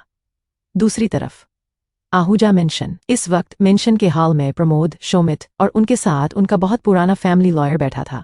ये आप क्या कह रहे हैं मिस्टर आहूजा? आप चाहते हैं कि मैं मिस्टर विनोद आहूजा के प्रॉपर्टी के पेपर्स फिर से बनाऊं? लेकिन क्यों? ये बात वकील सामिर रजा ने गुस्से में कही, क्योंकि सामिर रजा विनोद आहूजा यानी प्रमोद के बड़े भाई के वफादारों में से एक थे जो कि उनके साथ कभी गद्दारी नहीं कर सकते थे, जिन्होंने आहूजा खानदान के पति के पेपर से बनवाए थे, जिसमें विनोद आहूजा ने अपने हिस्से की सारी प्रॉपर्टी पहले ही अपनी दामाद के नाम कर दी थी। उनको इस तरह से गुस्सा करते देखा प्रमोद ने उन्हें शांत करते हुए कहा, अरे रजा साहब, आप जरा शांति से पहले मेरी बात तो सुनिए। देखिए, अब तो भाई साहब रहे नहीं तो उनकी बने प्रॉपर्टी के पेपर्स का क्या लाभ? और वैसे इससे किसी का फायदा नहीं है, उनकी बेटी का भी नहीं। क्या पता उसका पति सारी जायदाद लेकर उनको उसी की जायदाद से बेदखल कर दे तब। ईश्वर वकील रजा ने जवाब देते हुए कहा, अगर ऐसी बात है तो फिर आप मुझे आरवी पिडिया से मिलवाइए, मैं खुद उससे बात करूंगा और जो भी होगा उसकी मर्जी से होगा। एक काम करिए, अब आप उसे उसके ननिहाल से बुला लीजिए। उनकी ये सुनकर प्रमोद ने एक नज़र सौमित को देखा, फिर वकील से बोले, देखिए अभी मैं उसे बुला नहीं सकता, पर अगर आप चाहे तो उससे फ़ोन पर बात कर सकते हैं, लेकिन फिर वो जो भी कहेगी आपको मानना पड़ेगा। ये सुनकर वकील ने हाँ कर दिया। उसकी हाँ सुनकर प्रमोद के चेहरे पर एक ईमेल स्माइल आ गई। फिर उसने फ़ोन निकाला और किसी को कॉल डायल किया। अभी तो रिंग गई थी कि तभी दूसरी तरफ से किसी ने फ़ोन उठा लिया। वहीं प्रमोद ने फ़ोन स्पीकर पर करके सामने टेबल पर वकील जी के सामने रख दिया। वही वकील रजा ने बेहद प्यार से फ़ोन पर कहा, कैसी हो आरू बेटा, ठीक तो हो ना? इस दूसरी तरफ से एक लड़की की आवाज़ आई, मैं बिल्कुल ठीक हूँ सामिर अंकल, आप कैसे हैं? इस पर सामिर रजा ने जवाब देते हुए कहा, मैं भी बिल्कुल ठीक हूँ बेटा, मुझे आपसे बहुत ज़रूरी बात करनी है। इसमें लड़की ने कहा, जी अंकल बोलिए, मैं सुन रही हूँ। तो वकील साहब बोले, बेटा क्या तुम वाकई अपने डैड का वसीयत बदलवाना चाहती हो? क्या तुम उसे अपने नाम पर करवाना चाहती हो? इस पर दूसरी तरफ से कुछ देर कोई आवाज़ नहीं आई। फिर लड़की ने धीमे से कहा, जी अंकल, मैं चाहती हूँ कि आप प्रॉपर्टी के पेपर दूसरा बनवाएं। मैं सब कुछ अपने नाम पर चाहती हूँ। फिलहाल मैं फ़ोन रखती हूँ, मुझे नानी माँ बुला रही है। इतना कहकर उधर से फ़ोन कट गया। वहीं लड़की की बात सुनकर वकील ने गौर से फ़ोन को देखा। उन्हें कुछ अजीब लगा, लेकिन नहीं, उन्होंने ये जाहिर नहीं होने दिया और गहरी सांस लेते हुए प्रमोद से बोले, ठीक है, अगर आप सब लोग यही चाहते हैं तो फिर मुझे कुछ वक्त दीजिए, मैं जल्द ही पेपर्स रेडी करवा कर आप लोगों से मिलता हूँ। ये कहकर वो खड़े हुए और प्रमोद से हाथ मिलाकर वहां से चले गए। वहीं उनके ज्यादा ही प्रमोशन से शैतानों की तरह हंसने लगा और हंसते हुए बोला, बेचारे वकील साहब, इन्हें आज तक पता ही नहीं चला कि उन्होंने कभी असली आरवी से बात की ही नहीं। वहीं सौमित भी मुस्कुरा दिया। वहीं इस मेंशन के एक कमरे में इस वक्त मानवी हाथ से फ़ोन पकड़े आंखों में आंसू लिए सुबक सुबक कर रो रही थी। वही उसी के पास खड़ी प्रेमा लाचारी से सर झुका है उसका कर चल रही थी। तभी मानवी ने अपने आंसुओं को साफ करते हुए गुस्से से कहा, मॉम, आखिर कब तक आप डैड के किए ऐसे कामों में उनके साथ देती रहेगी और मुझे भी दिलवाती रहेंगे? अब मैं थक चुकी हूँ आप लोगों के इस झूठ में शामिल होकर। वहां आरवी न जाने किस हाल में होगी और आप सब सिर्फ और सिर्फ उसकी प्रॉपर्टी के पीछे पड़े हुए हैं। और इसी प्रॉपर्टी के चलते डैड ने आरवी की जिंदगी बर्बाद कर दी। उसे डैड ने कहते कहते एक बार फिर मानवी की आंखों में आंसू आ गए।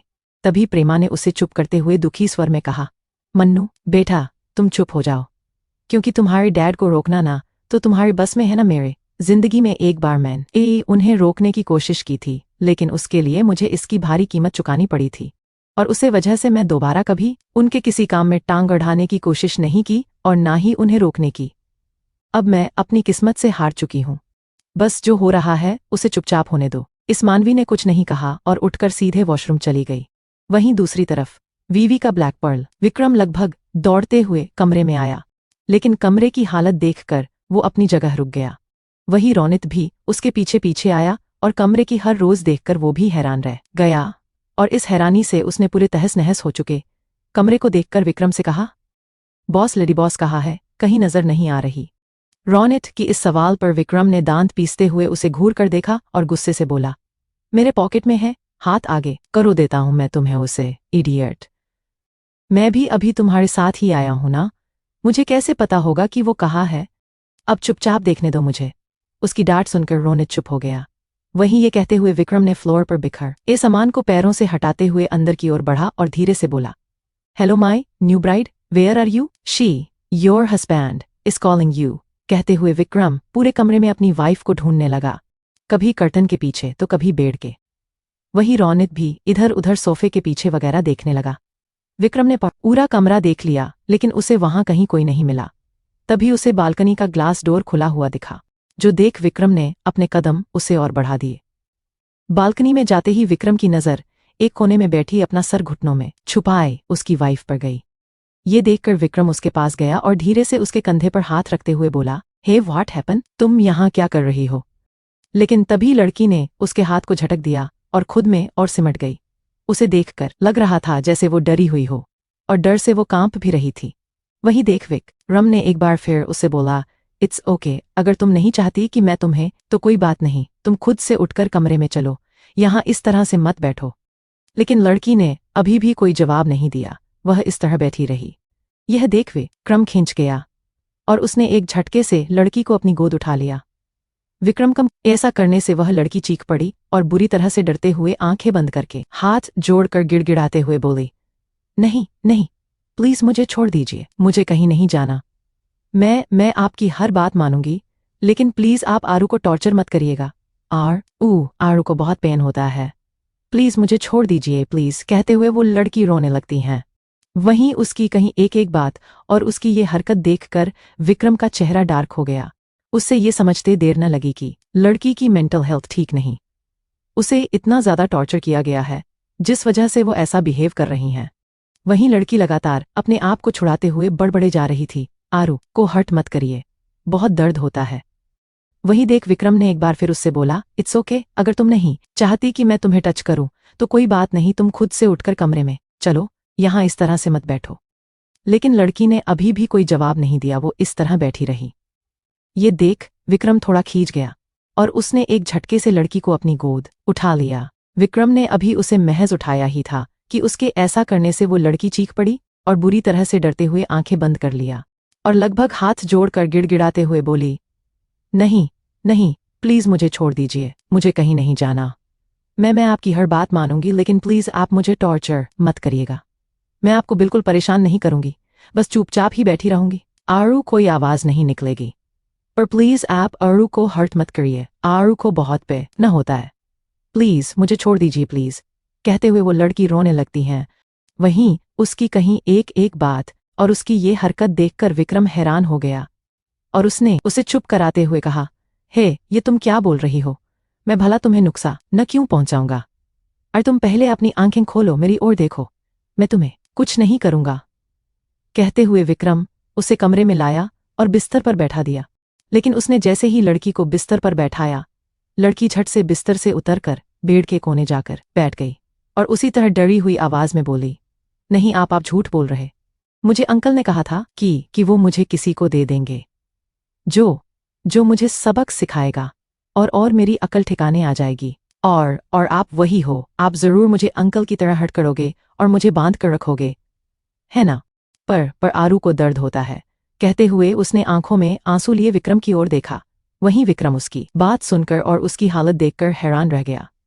उसे कुछ समझ नहीं आ रहा था कि आखिर ये हो क्या रहा है, आखिर ये लड़की ऐसा क्यों कह रही है और क्या वाली इसके घर वाले इसे बंद कर रखते थे, लेकिन ऐसा क्यों, ये तो उनकी बेटी जैसी है ना। फिर ये सोचते हुए विक्रम अपने कदम उसकी ओर बढ़ा दिए, लेकिन उसे अपने पास आता देख लकड़ी बेड और दीवार के और भी ज्यादा कोने में सट गई। वो अभी भी डर की वजह से हल्की कांप रही थी, उसने खुद को पूरी तरह से समेट रखा था। वहीं विक्रम की वाइट टी शर्ट में वो बिल्कुल खरगोश की तरह नजर आ रही थी। लेकिन विक्रम उसके पास जाकर घुटनों के बल बैठते हुए बेहद शांत आवाज में बोला, हे काम डाउन, तुम इतना डरो मत, पहले ये बताओ कि तुम इस तरह नीचे क्यों बैठी हो, तुम्हें यहाँ नहीं बिस्तर बैठना चाहिए। ये सुनकर लड़की ने ना में सर हिलाते हुए डरते हुए धीरे से कहा, नहीं मैं बिस्तर पर नहीं बैठ सकती। ये सुनकर विक्रम ने ना समझी में पूछा, मगर क्यों, तुम बिस्तर पर क्यों नहीं बैठ सकती, तुम अभी बिस्तर पर चलो। कहते हुए उसने हाथ बढ़ाकर लड़की कहाँ पकड़ना चाहा, लेकिन लड़की ने उसका हाथ झड़कते हुए जवाब उसी तरह दिया, क्योंकि मेरी औकात नहीं है कि मैं बिस्तर पर बैठा हूं, मेरे लिए सिर्फ मैट बना है। आप लड़की की ऐसी बेतुकी बातें सुनकर विक्रम बहुत ही ज्यादा फ्रस्ट्रेटेड हो गया था। आखिर में उसे और ज्यादा कंट्रोल नहीं हुआ और उसने गुस्से से हल्की तेज आवाज में कहा, ये क्या बकवास की जा रही हो तुम, कभी कहती हो तुम्हारी अकल ठिकाने आ जाएगी, कभी कहती हो औकात नहीं है, ये सब क्या है, किसने कहा है तुमसे, और तुम्हारे घर वाले या तुम्हारे अंकल तुम्हें हर्ट क्यों करते हैं।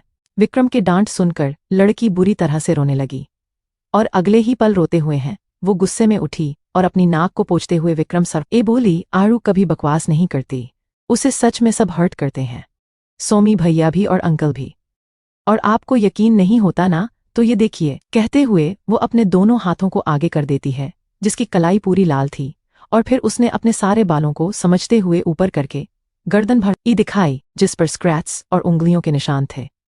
ये सब दिखाकर वो रोते हुए बोली, कोई आरू से प्यार नहीं करता, कोई नहीं, सब मुझे गंदा खाना और गंदा बिस्तर देते हैं, इसलिए मैं आपका बेड पर नहीं बैठ सकती, और मैं तो कल से नहाया भी नहीं है, तो आपका बेड भी गंदा हो जाएगा। फिर आप मुझे टार्चर करेंगे, मुझे खाना भी नहीं देंगे। पर आरू को बहुत भूख लगती है और जब खाना नहीं मिलता तो उसके पेट में दर्द भी होता है। कहते हुए उसने अपना पेट पकड़ लिया और गर्दन नीचे करके सुबकने लगी। फाइनली उसकी बातें सुनकर और उसकी हालत देखकर विक्रम अपनी जगह जमसा गया। आर ऊ की कहीं एक एक बात अब उसे अच्छी तरीके से समझ आ चुकी थी। उसे पता चल चुका था कि उसके सामने खड़ी लड़की आम लड़कियों की तरह नहीं है, बल्कि उसका मेंटल कंडीशन बिगड़ा हुआ है, जिस वजह से वो ऐसी हरकतें कर रही है और बातें भी। ये सब कुछ दिमाग में आते ही विक्रम धीरे से 2 कदम पीछे लेता है और अगले ही पल तेज कदमों से कमरे से बाहर निकल जाता है। उसके निकलते ही अरु एक बार फिर वही जमीन पर बैठ के कोने चुपचाप बैठ जाती है। वहीं दूसरे कमरे में आते ही विक्रम बहुत ही ज्यादा गुस्से से भर आया और उसने कमरे में रखी सारी चीजों को तहस नहस कर डाला। हर एक चीज उठाकर उसने जमीन पर बेरहमी से पटक दिए और लगभग चिल्लाते हुए बोला, क्यों किया आपने मेरे साथ ऐसा? आखिर आपने मुझे पहले क्यों नहीं बताया? इतने साल मैंने जिस पल का इंतजार किया था, और जब वो पल मेरी जिंदगी में आया तो ऐसे क्यों नहीं बताया आपने? अपनी बेटी का सच क्यों नहीं बताया था कि आपकी बेटी एक पागल है? कहते हुए विक्रम ने एक फ्लावर वास उठाया और गुस्से से उसे सीधे सामने के मिरर पर दे मारा, जिससे वो आंच एक पल में बिखरकर 100 टुकड़ों में बढ़ गया। तभी ये शोर सुनकर रोनित दौड़ते हुए कमरे में आया। उसने कमरे की हालत देखी तो वो थोड़ा घबरा गया, लेकिन फिर उसने हिम्मत करके विक्रम से पूछा, बॉस क्या हुआ? आप इस तरह से गुस्सा क्यों कर रहे हैं? कोई बात है क्या? लेडी बॉस ठीक तो है? रोनित की बात सुनकर विक्रम ने गुस्से से चिल्लाकर कहा, कुछ भी ठीक नहीं है, धोखा हुआ है मेरे साथ, बहुत बड़ा धोखा। आज तक जिसे मैं भगवान की तरह पूजा किया माना, उन्होंने मुझे धोखा दिया। उन्होंने मुझे नहीं बताया था कि उनकी बेटी पागल है। अगर वो मुझे पहले बता देते तो आज कम से कम मैं ये शादी तो नहीं करता। विक्रम की बात सुनकर रोनित हैरान हो गया, लेकिन तभी उसने कुछ सोचते हुए विक्रम से कहा, लेकिन बॉस ऐसा कैसे हो सकता है? क्योंकि ये बात तो बहुत पुरानी है। जहां तक आपने मुझे बताया था, जब लेडी बॉस के डैड ने आपको उनकी जिम्मेदारी दी थी तब वो बहुत छोटी थी, और अगर तब उनकी ये हालत हुई हो थी तो वो इस तरह से छिपाते नहीं, क्योंकि वह कुछ छुपाने की हालत में नहीं थे। जैसे उन्होंने बाकी सब कुछ आपको बताया वैसे ये भी बता देते। हो ना हो, बात कुछ और ही है, और इसके पीछे जरूर उनके अपनों का ही हाथ है, और मुझे यकीन है कि ये सब कुछ उनका एक घर वालों ने जानबूझकर किया है। जरूर इसके पीछे कोई बहुत बड़ा मकसद होगा। रोनित की बात सुनकर विक्रम और शांत हो गया था। वो भी ध्यान से सोचने लगा, क्योंकि ये बात सच थी। आज से 16 साल पहले फ्लैशबैक मौत 16 साल पहले फ्लैशबैक 16 साल पहले मुंबई विशाखा अनाथ आश्रम में हाहाकार मचा हुआ था। हर तरफ रोने चिल्लाने की आवाज सुनाई दे रही थी। इसी बीच पुलिस जीप और फायर ब्रिगेड का सायरन भी गूंज रहा था, क्योंकि अनाथ आश्रम इस वक्त आज की लपटों में लिपटा हुआ था। आज दोपहर के वक्त एक आदमी, जिसकी उम्र यही कोई 30 वर्ष की थी, सफेद सूट बूट में अपनी महंगी कार से वो अनाथ आश्रम के अंदर आया। वहीं उसके पीछे 2-4 और भी गाड़ियां लगी हुई थी। अंदर जाकर वह आदमी गाड़ी से निकला और चेहरे पर मुस्कुराहट लिए वह अनाथ आश्रम के अंदर बढ़ गए। वही उसके पीछे वाली गाड़ियों में से कुछ गार्ड्स निकले और उन्होंने अपने हाथों में इस वक्त ढेर सारे गिफ्ट्स, खिलौने, चॉकलेट, ऐसी कई सारी चीज ले रखी थी, और उन्हें लेकर वह उसे आदमी के पीछे अंदर की ओर चले गए। अंदर आते ही उस आदमी को देखकर वहां गार्डन में मौजूद सारे बच्चे खुशी से दौड़कर उसके पास आ गए। आदमी ने भी खुशी से सारे बच्चों को अपने साथ लाए हुए चीजों को बांट दिया और थोड़ी देर बाद उनके साथ वक्त बिताकर वह अंदर की ओर चला गया। तभी अंदर से उसे एक महिला आती हुई नजर आई, जिसकी उम्र यही कोई 35 के आसपास की थी। उसके साथ एक 10 साल का लड़का भी था। उसे देखकर आदमी ने मुस्कुराते हुए कहा, हे प्रभा, कैसे हो? और विक्की बेटा, आप कैसे हो? इसकी जवाब में उस औरत प्रभा ने भी रिस्पेक्ट के साथ कहा, मैं ठीक हूं विनोद जी, आप कैसे हैं? वहीं उसे लड़के ने भी मुस्कुराकर जवाब दे दिया।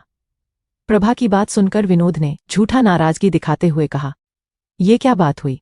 एक तो उम्र में तुम मुझसे बड़ी हो, फिर भी मैं तुम्हें तुम कहकर बुलाता हूं, और तुम हो कि मुझे आप कह रहे हो। मैंने कितनी बार मना किया है कि तुम भी मुझे नाम से बुला सकती हो।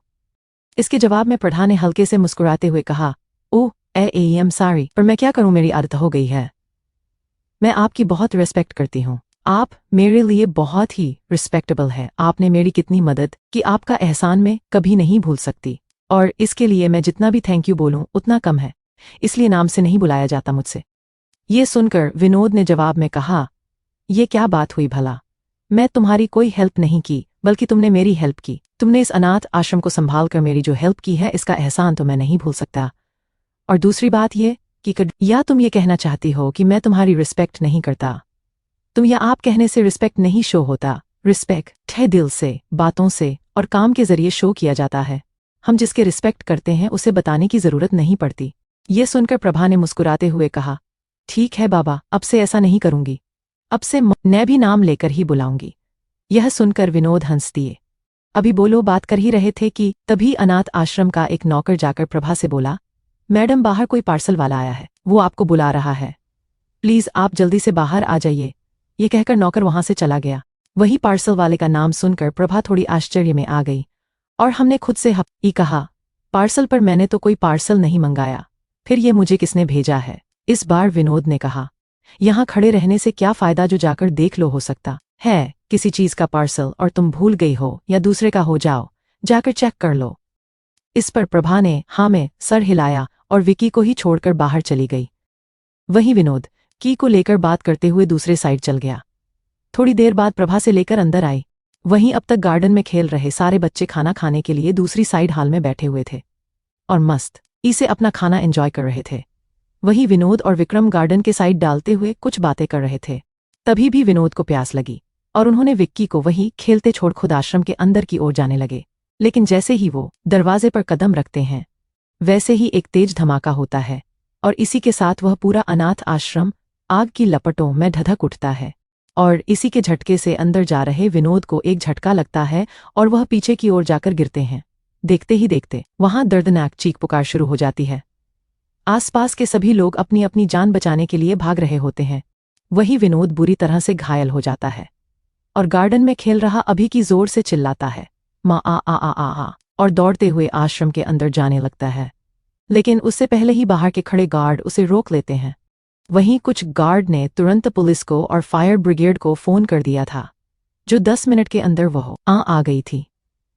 वहीं सारे गार्ड मिलकर जितने बच्चों को हो सकता था बढ़ाने की कोशिश कर रहे थे, लेकिन मुश्किल से आधे घंटे के अंदर सब कुछ जलकर खाक हो गया था।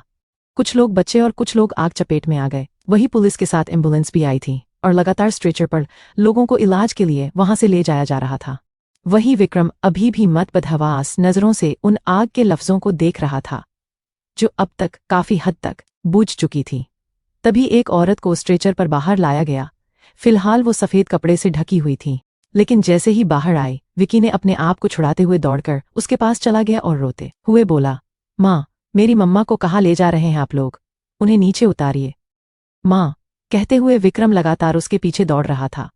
तभी विनोद का एक गार्ड आया और उसे उठाकर अपने साथ कर में ले जाते हुए बोला, बेटा, आप हमारे साथ हैं, चलिए हम आपको आपकी माँ के पास ले चलेंगे। विनोद को भी अब तक हॉस्पिटल ले जाया जा चुका था। इधर अनाथ आश्रम बिल्कुल खंडहर हो चुका था। चारों तरफ धुआं धुआं और काली राख ही नजर आ रही थी। वहीं दूर खड़ा एक आदमी सब कुछ देखकर मुस्कुरा रहा था और एक जहर ईली मुस्कुन चेहरे पर लिए हुए उसने खुद से कहा, आपको क्या लगा था भाई साहब कि आप अपना सब कुछ ऐसे ही लूटा देंगे और मैं देखता रहूं? हरगिज नहीं। हाँ मान, मैं एक एहसान फरामोश भाई हूं आपका, लेकिन क्या करूं, यह सब कुछ बहुत जरूरी था, वरना आप तो सब कुछ उस 2 कौड़ी की औरत और उसके बच्चे के नाम ही कर देते हैं। एन पर अब ना रहेगा बांस और ना बजेगी बांसुरी, अब सारे कुछ भी मेरे बेटे का आद इकार होगा। कहते हुए वो आदमी शैतानों की तरह हंसने लगा और वहां से निकल गया। दूसरी तरफ एक बड़े से हॉस्पिटल की वीआईपी वार्ड में इस वक्त विनोद अपनी आखिरी सांसें गिन रहे थे। वहीं प्रभा की मौत हो चुकी थी। विनोद के गार्ड पूरी कोशिश में लगे थे कि वो अपने बॉस को बचा सके, लेकिन अफसोस कि वो ऐसा कर नहीं पा रहे थे। तभी एक डॉक्टर ने उनके वार्ड से बाहर आते हुए बाहर खड़े विनोद के असिस्टेंट से कहा, सर आप जल्दी चलिए, आपका पेशेंट आपको अंदर बुला रहे हैं। यह सुनकर विनोद का असिस्टेंट विकी के साथ जल्दी से अंदर गया। पवन सिंह ने तुरंत ही विनोद का हाथ पकड़ उठे हुए परेशानी कहा, क्या हुआ सर, बताइए क्या हुआ, क्या आपको कोई दिक्कत है, आपको कुछ चाहिए?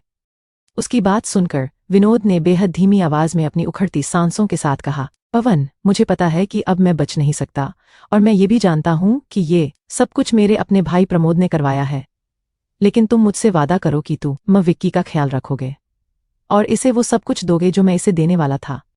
तुम इसे यहाँ से बहुत दूर लेकर चले जाओगे और उस काबिल बनाओगे कि ये बाद में मेरे दुश्मनों से मेरा बदला ले सके। विनोद की बात सुनकर पवन बहुत दुखी हो गया और उसने उसी के साथ कहा, बॉस, आप जो कह रहे हैं मैं वो सब मानूंगा, लेकिन छोटी बेबी का क्या? वो अभी भी अपनी नानी माँ के घर है और आपके ना रहने पर आपके छोटे भाई कहीं उन्हें कुछ नुकसान न पहुंचते। यह सुनकर विनोद ने गहरी सांस लेते हुए धीमी आवाज में कहा, वह ऐसा कुछ भी नहीं करेगा, क्योंकि वो जानता है कि मेरा सब कुछ मेरी बेटी के नाम पर है और वह तब तक उसे किसी और के नाम पर नहीं कर सकती जब तक वह 19 साल की नहीं हो जाती। इसीलिए मजबूरी में ही सही उसे मेरी बेटी का ख्याल रखना ही पड़ेगा। ये कहते हुए विनोद ने विकी का हाथ पकड़ते हुए कहा, विक्रम बेटे, मुझसे वादा करो कि तुम भविष्य में मेरी बेटी की रक्षा करोगे और उस ई से शादी करोगे। वादा करो बेटा कि तुम उसकी जिम्मेदारी लोगे, तभी मैं सुकून से मर पाऊंगा, वरना मेरी रूह को चैन नहीं मिलेगा। विनोद की बात सुनकर विक्रम ने मजबूती से उनका हाथ पकड़ते हुए बेहद ठंडी आवाज में कहा, अंकल, मैं वादा करता हूं आपसे, बहुत जल्द मैं इस काबिल बन जाऊंगा कि आपके और अपनी मॉम के कातिलों से आप लोगों का बदला ले सकूं और उन्हें बेरहम औत दे सकूं। एंड आई प्रॉमिस कि मैं फ्यूचर में फ्रूटी का पूरा ध्यान रखूंगा।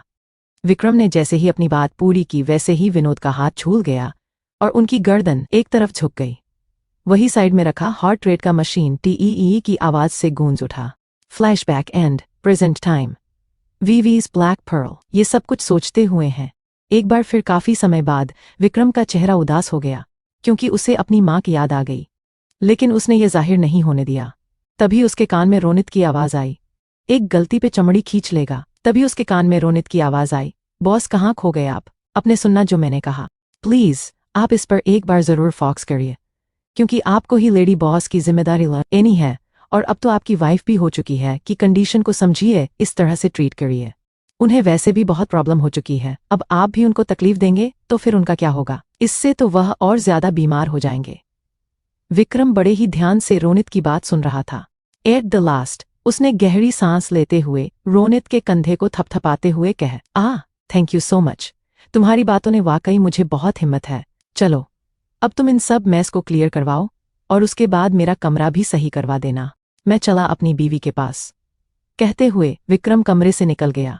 वही उसके पीछे से नित गहरी सांस लेकर नौकरों को बुलवाता है और कमरे की सफाई करवाने में लग जाता है। वहीं दूसरी तरफ विक्रम कमरे में आया।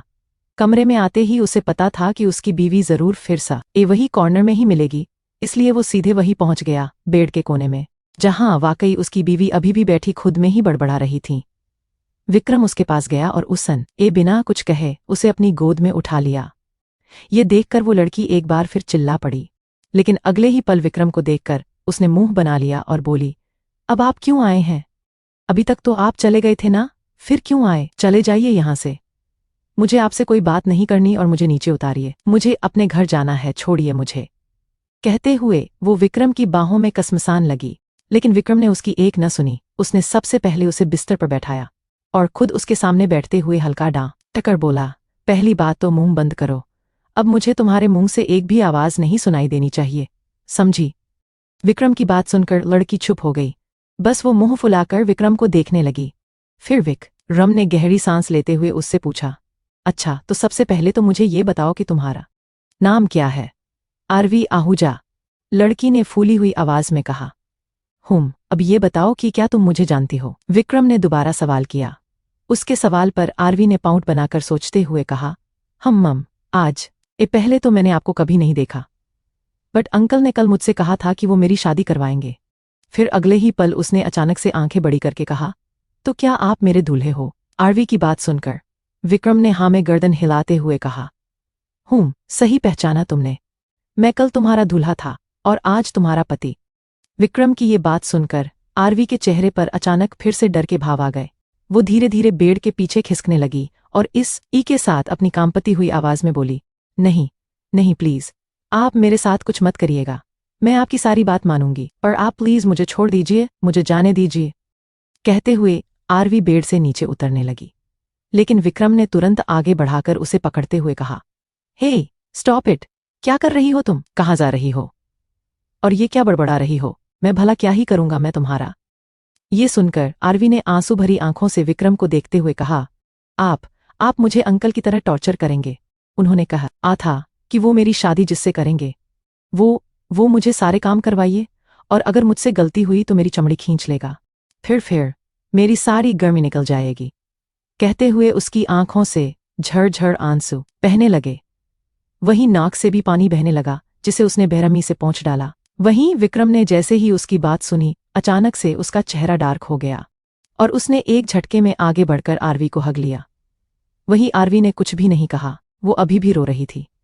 थोड़ी देर बाद विक्रम आरवी से अलग हुआ और उसके चेहरे को अपने दोनों हाथों में भरते हुए उसके आंसुओं को साफ करते हुए बोला, शसस, आज के बाद तुम्हारे इन आंखों से आंसू नहीं बहने चाहिए और नहीं कभी अपने अंकल का नाम लोगी। उन्होंने जो तुम्हारे साथ किया है उसकी सजा मैं उन्हें बहुत जल्द दूंगा, पर आज सब तुम यहाँ मेरे साथ रहोगी। यहाँ कभी तुम्हें कोई तकलीफ नहीं पहुंचाएगा। तुम जैसे चाहो इस घर में रह सकती हो, ये तुम्हारा घर है। ओके?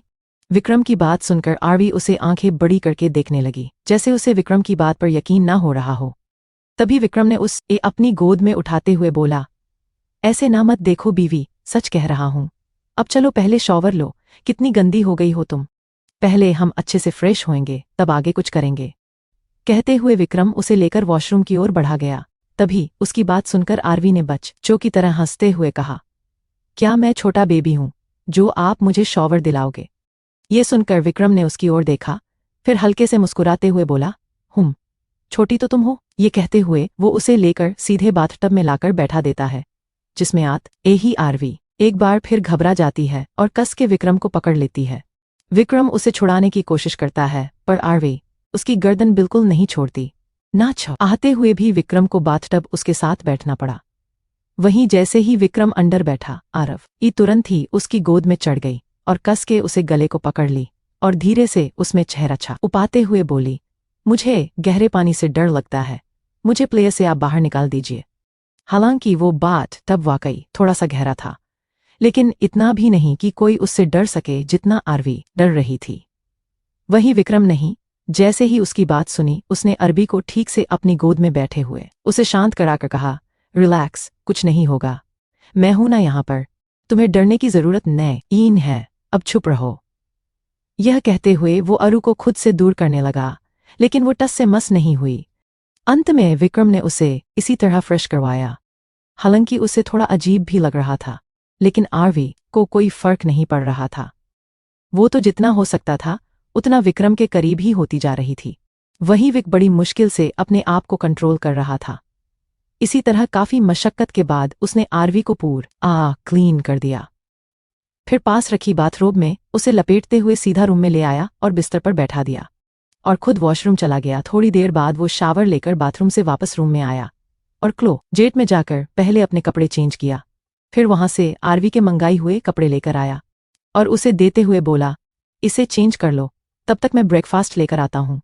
ये कहते हुए विक्रम कमरे से निकल गए। आओ बने रहिए कहानी में। आगे तक चैप्टर पसंद आए तो उसे लाइक, कमेंट, शेयर जरूर करें। क्यूज। अंत में विक्रम ने उसे इसी तरह फ्रेश करवाया। हालांकि उसे थोड़ा अजीब भी लग रहा था, लेकिन आरवी को कोई फर्क नहीं पड़ रहा था। वो तो जितना हो सकता था उतना विक्रम के करीब ही होती जा रही थी।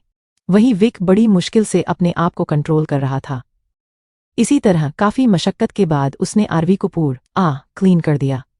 फिर पास रखी बाथरोब में उसे लपेटते हुए सीधा रूम में ले आया और बिस्तर पर बैठा दिया और खुद वॉशरूम चला गया। थोड़ी देर बाद वो शावर लेकर बाथरूम से वापस रूम में आया और क्लोजेट में जाकर पहले अपने कपड़े चेंज किया। फिर वहां से आरवी के मंगाई हुए कपड़े लेकर आया और उसे देते हुए बोला, इसे चेंज कर लो, तब तक मैं ब्रेकफास्ट लेकर आता हूं। ये कहते हुए विक्रम कमरे से निकल गया।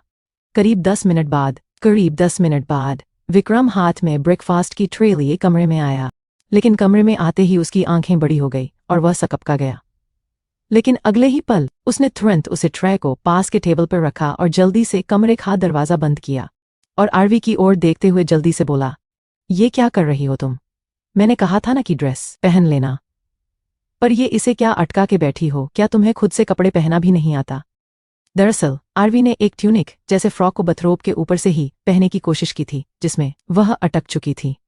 अभी उसका एक हाथ और सर अंदर की ओर था, तो बाकी अंदर जा नहीं पा रहा था। तभी आरवी मैं जैसे ही विक्रम की आवाज सुनी, वो कपड़े के अंदर फंसे हुए ही मुंह फुलाकर बोली, अरे बचाओ मुझे, ये कपड़ा मेरी जान ले लेगा, पता नहीं क्या उठा कर लाए हैं आप मेरे लिए।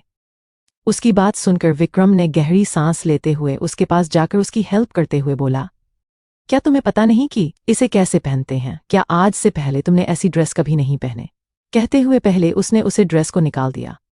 वहीं ड्रेस के निकलते ही अरु गहरी गहरी सांस लेने लगी। फिर अपने आप को संभालते हुए उसने विक्रम से मासूमियत से कहा, मैं नहीं जानती इसे कैसे पहनते हैं। मैं तो हमेशा लोअर और टी शर्ट ही पहनती हूँ। आंटी हमेशा मेरे लिए वही लाती हैं और वो पहनने में भी ईजी होता है। उसकी बात सुनकर विक्रम ने एक नज़र उसे ऊपर से नीचे तक देखा। अरु की उम्र लगभग 19 साल की थी, पर हरकतों से अभी भी छोटी बच्ची जैसी थी। बेहद खूबसूरत सूरत, गोरा रंग, लाल मिर्च जैसे होंठ पतले, चेहरे पर मासूमियत, झील सी नीली आंखें, कंधे कब तक आते काले बाल, हाइट 5 फुट 4 इंच की। उसे देखकर विक्रम तिरछा मुस्कुराया, पर कुछ बोला नहीं। उसे कुछ ना बोलना देख अरु ने उसे पाउंड बनाते हुए मासूमियत से कहा, क्या सोच रहे हैं? क्या आपको भी इसे पहनना नहीं आता? यह सुनकर विक्रम ने अपनी एक आईब्रो रेस करते हुए उससे कहा, क्या तुम वाकई ये चाहती हो कि इसे मैं तुम्हें पहनाऊं? इस पर आरवी ने अपनी पलकें झुकते हुए 3-4 बार हाँ मैं गर्दन हिला दिया। उसकी ऐसी हरकत पर विक्रम ने अपने होंठ बीच लिए। फिर अगले ही पल उसने आरवी को डी में उठाया और क्लोसेट में लेकर चला गया। करीब 20 मिनट बाद वो दोनों वापस आए, जहां विक्रम ने उसे पूरी तरीके से तैयार कर दिया था।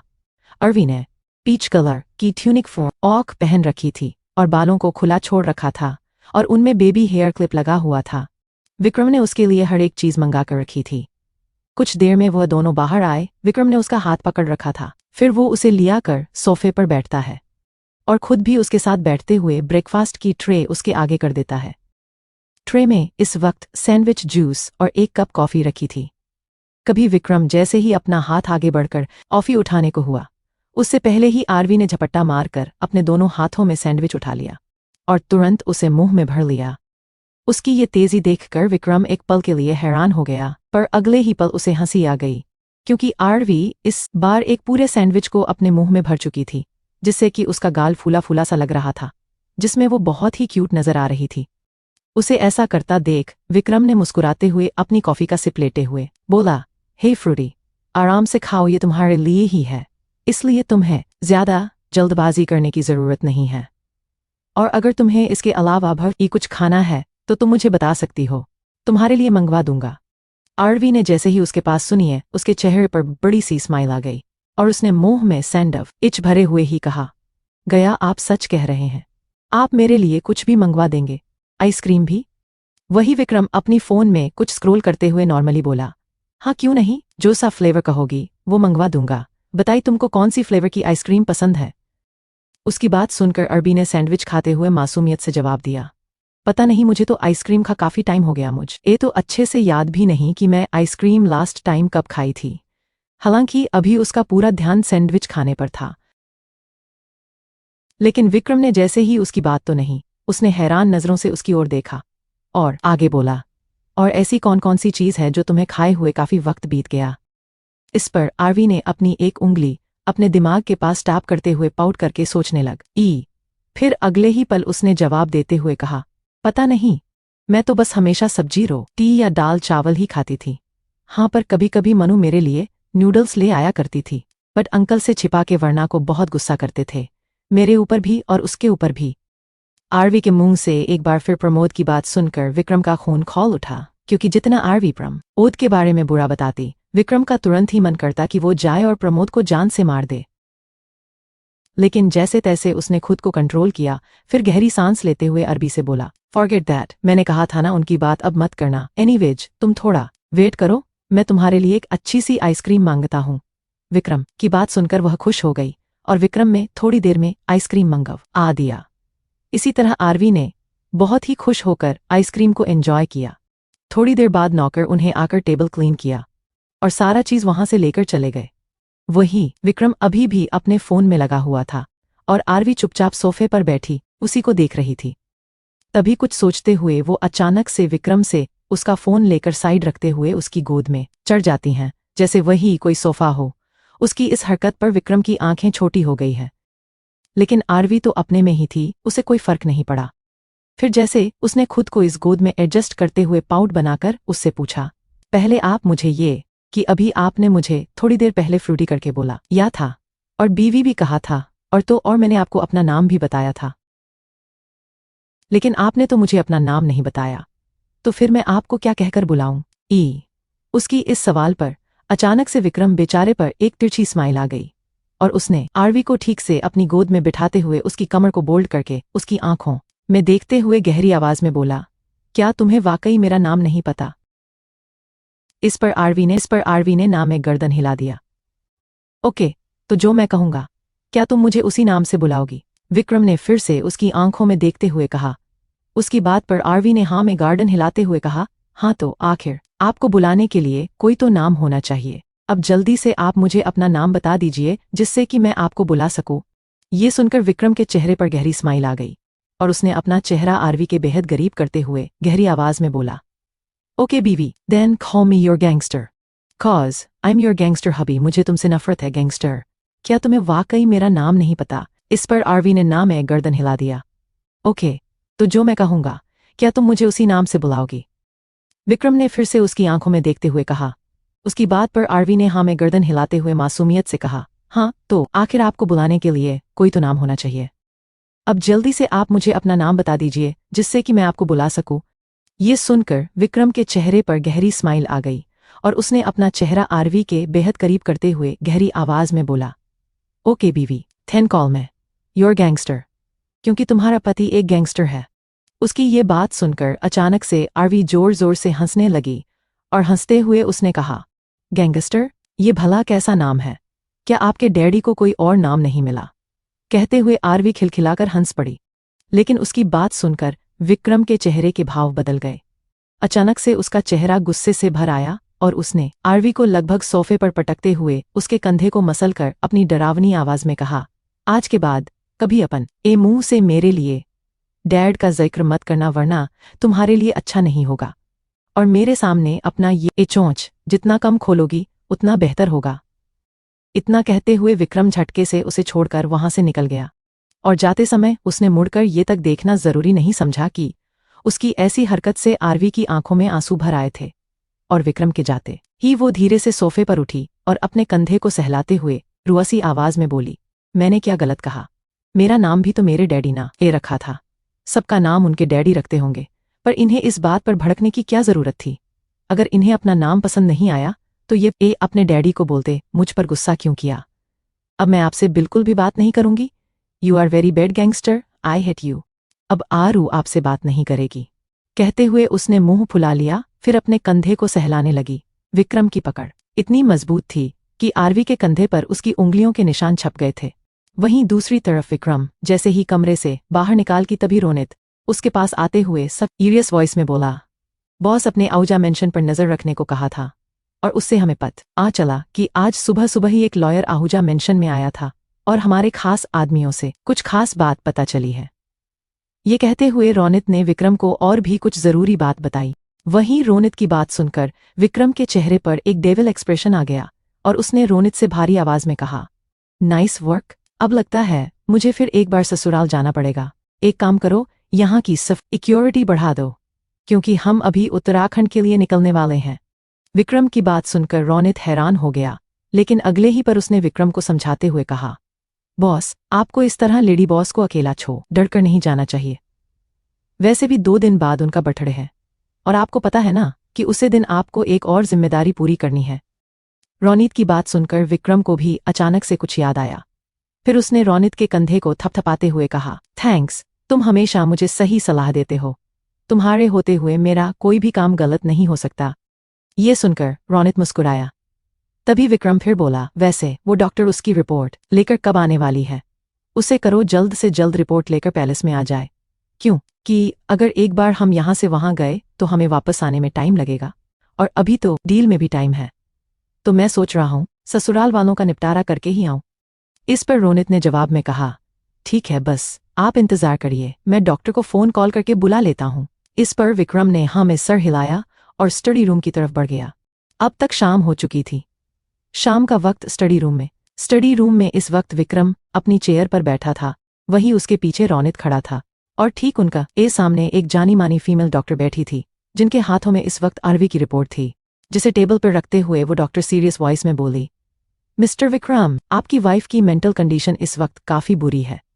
आपको जानकर हैरानी होगी कि पिछले कुछ सालों से उन्हें एक ऐसी दवाई दी जा रही है जिसे खाकर उनका दिमाग न सिर्फ बच्चों के जो ऐसे एक्ट कर रहा है, बालकों धीरे धीरे दिमाग की कुछ नसें भी काम करना बंद कर रही है।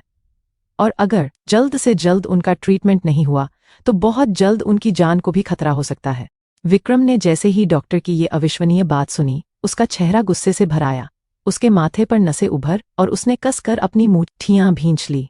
तभी डॉक्टर ने आगे कहा, और प्लीज अगर आप उन्हें जल्द से जल्द ठीक करना चाहते हैं तो ख्याल रखिए कि उन्हें किसी भी तरह का मेंटल टार्चर फेस न करना पड़े, क्योंकि इस पेज में आकर दवाइयां से ज्यादा उन पर बातों का असर होगा जिससे उन्हें ज्यादा खतरा हो सकता है। तो प्लीज आप ध्यान रखिएगा कि उनसे कोई ऐसी बात या ऐसा व्यवहार न करें जिससे उन्हें तकलीफ हो। डॉक्टर की बात सुनकर विक्रम को अचानक से कुछ देर पहले हुई इंसिडेंट की याद आ गई, जिसमें उसने आरू को बेवजह इतना सब कुछ कह दिया, जबकि उस बेचारी को ना तो विक्रम के बारे में कुछ पता है और न ही उसके बैकग्राउंड के और ना ही उसकी फैमिली के बारे में कुछ पता है। फिर अगले ही पल अपने ख्यालों से बाहर आते हुए डॉक्टर से बोला, तो उसके ट्रीटमेंट के लिए क्या करना होगा? इसके जवाब में डॉक्टर ने कहा, देखिए मिस्टर वर्धान, सच तो ये है कि फिलहाल उनके लिए कोई मेडिसिन नहीं है, बल्कि उन्हें सेल्फ ही हेल्प करनी पड़ेगी। आप उन्हें एक अच्छा माहौल दीजिए, उनके साथ काफी पोलाइटली बिहेव करिए और जैसे बच्चों को चीज सिखाई जाती है उसे तरह से सिखाए, क्योंकि किसी भी तरह की जोर जबरदस्ती उसके सेहत के लिए घातक साबित हो सकती है। विक्रम ने जैसे ही ये सुना, वो एक बार फिर सोच में पड़ गया। फिर अगले पर उसने हमें सर हिला दिया। वही थोड़ी देर और बातचीत के बाद डॉक्टर वहां से चले गए। अब तक रात हो चली थी। काफी देर स्टडी रूम में बिताने के बाद रात की करीब 9 बजे विक्रम कमरे में वापस आया। वापस आते ही उसकी नजर सबसे पहले सोफे पर सो रही आरवी पर गई। विक्रम जैसा है उसे छोड़कर गया था, अभी भी वैसे ही बैठी हुई। सभी सवालों के जवाब जानने के लिए बने रहिए, कहानी में आगे तक मार डाला उन्होंने मेरे पिड्डू को बठा गैंगस्टर से बेबी सीटर। इसके जवाब में डॉक्टर ने कहा, देखिए मिस्टर वर्धान, सच तो यह है कि फिलहाल उनके लिए कोई मेडिसिन नहीं है, बल्कि उन्हें सेल्फ हेल्प करनी पड़ेगी। आप उन्हें एक अच्छा माहौल दीजिए, उनके साथ काफी पोलाइटली बिहेव करिए और जैसे बच्चों को चीज सिखाई जाती है उसे तरह से सिखाए, क्योंकि किसी भी तरह की जरूर जबरदस्ती उसके सेहत के लिए घातक साबित हो सकती है। विक्रम ने जैसे ही ये सुना, वो एक बार फिर सोच में पड़ गया। फिर अगले पर उसने हमें सर हिला दिया। वही थोड़ी देर और बातचीत के बाद डॉक्टर वहां से चले गए। अब तक रात हो चली थी। काफी देर स्टडी रूम में बिताने के बाद रात की करीब 9 बजे विक्रम कमरे में वापस आया। वापस आते ही उसकी नजर सबसे पहले सोफे पर सो रही आरवी पर गई। विक्रम जैसा उसे छोड़कर गया था, आरवी अभी भी वही थी, लेकिन फिलहाल वह सो रही थी। यदि कर विक्रम उसके करीब गया, तभी उसे कुछ धीमी धीमी सी आवाज सुनाई दे। यह आवाज आरवी की ही थी, जो कि नींद में ही कुछ बड़बड़ा रही थी। प्लीज अंकल, मेरे पिड्डू को मुझे दे दीजिए, प्लीज उसे मत फेंकी, अंकल मेरा पिड्डू। कुछ ऐसी ही लाइंस आरवी नींद में बड़बड़ा रही थी। वही उसके मुंह से पिट्टू शब्द सुनकर विक्रम को समझ में नहीं आया कि आखिर ये है क्या, ऐसी कौन सी चीज है जिसे नींद ये याद कर रही है।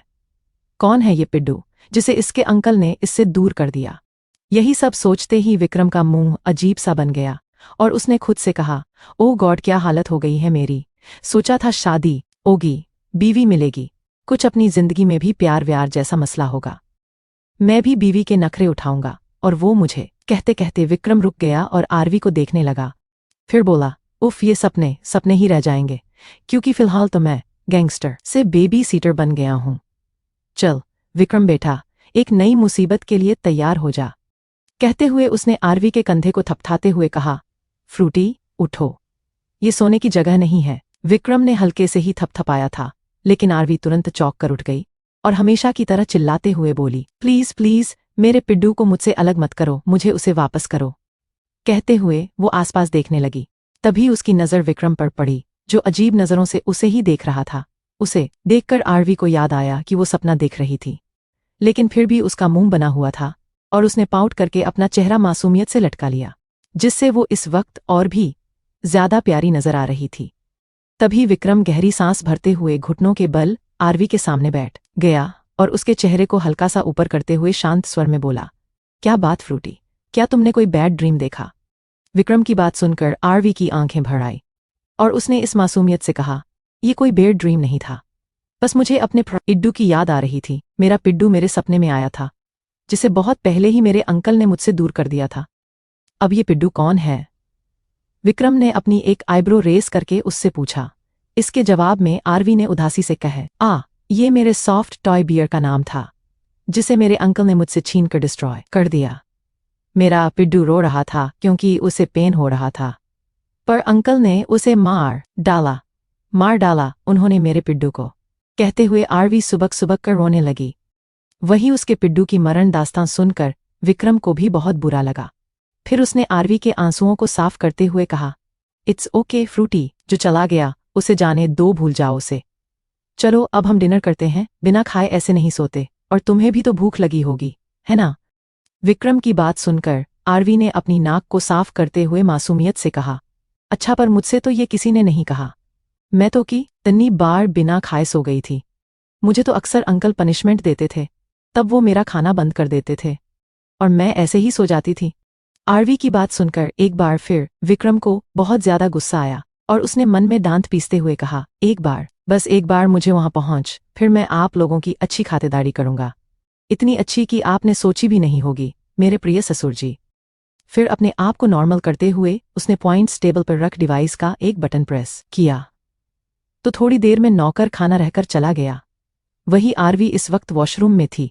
वो जैसे ही बाहर आई तो खाना देखकर उसका मुंह बुरा सा बन गया, पर वो कुछ नहीं बोली और चुपचाप जा कर सोफे पर बैठ गई। वही उसके आते ही विक्रम ने अपना फोन साइड रखा और प्लेट में खाना सर्वे किया और उसे आरवी को देते हुए खुद अपना खाना खाने लगा। अभी थोड़ी देर ही बीता था कि विक्रम ने देखा कि आरवी अजीब तरह का मुंह बनाते हुए धीरे धीरे प्लेट से सब्जी और रोटी खा रही थी, जिसमें वो ज्यादा से ज्यादा सूखी रोटी खा रही थी।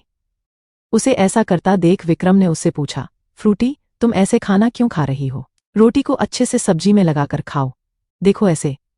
कहते हुए विक्रम ने एक बाइट रोटी में सब्जी लपेट के उसके मुंह के आगे कर दिया।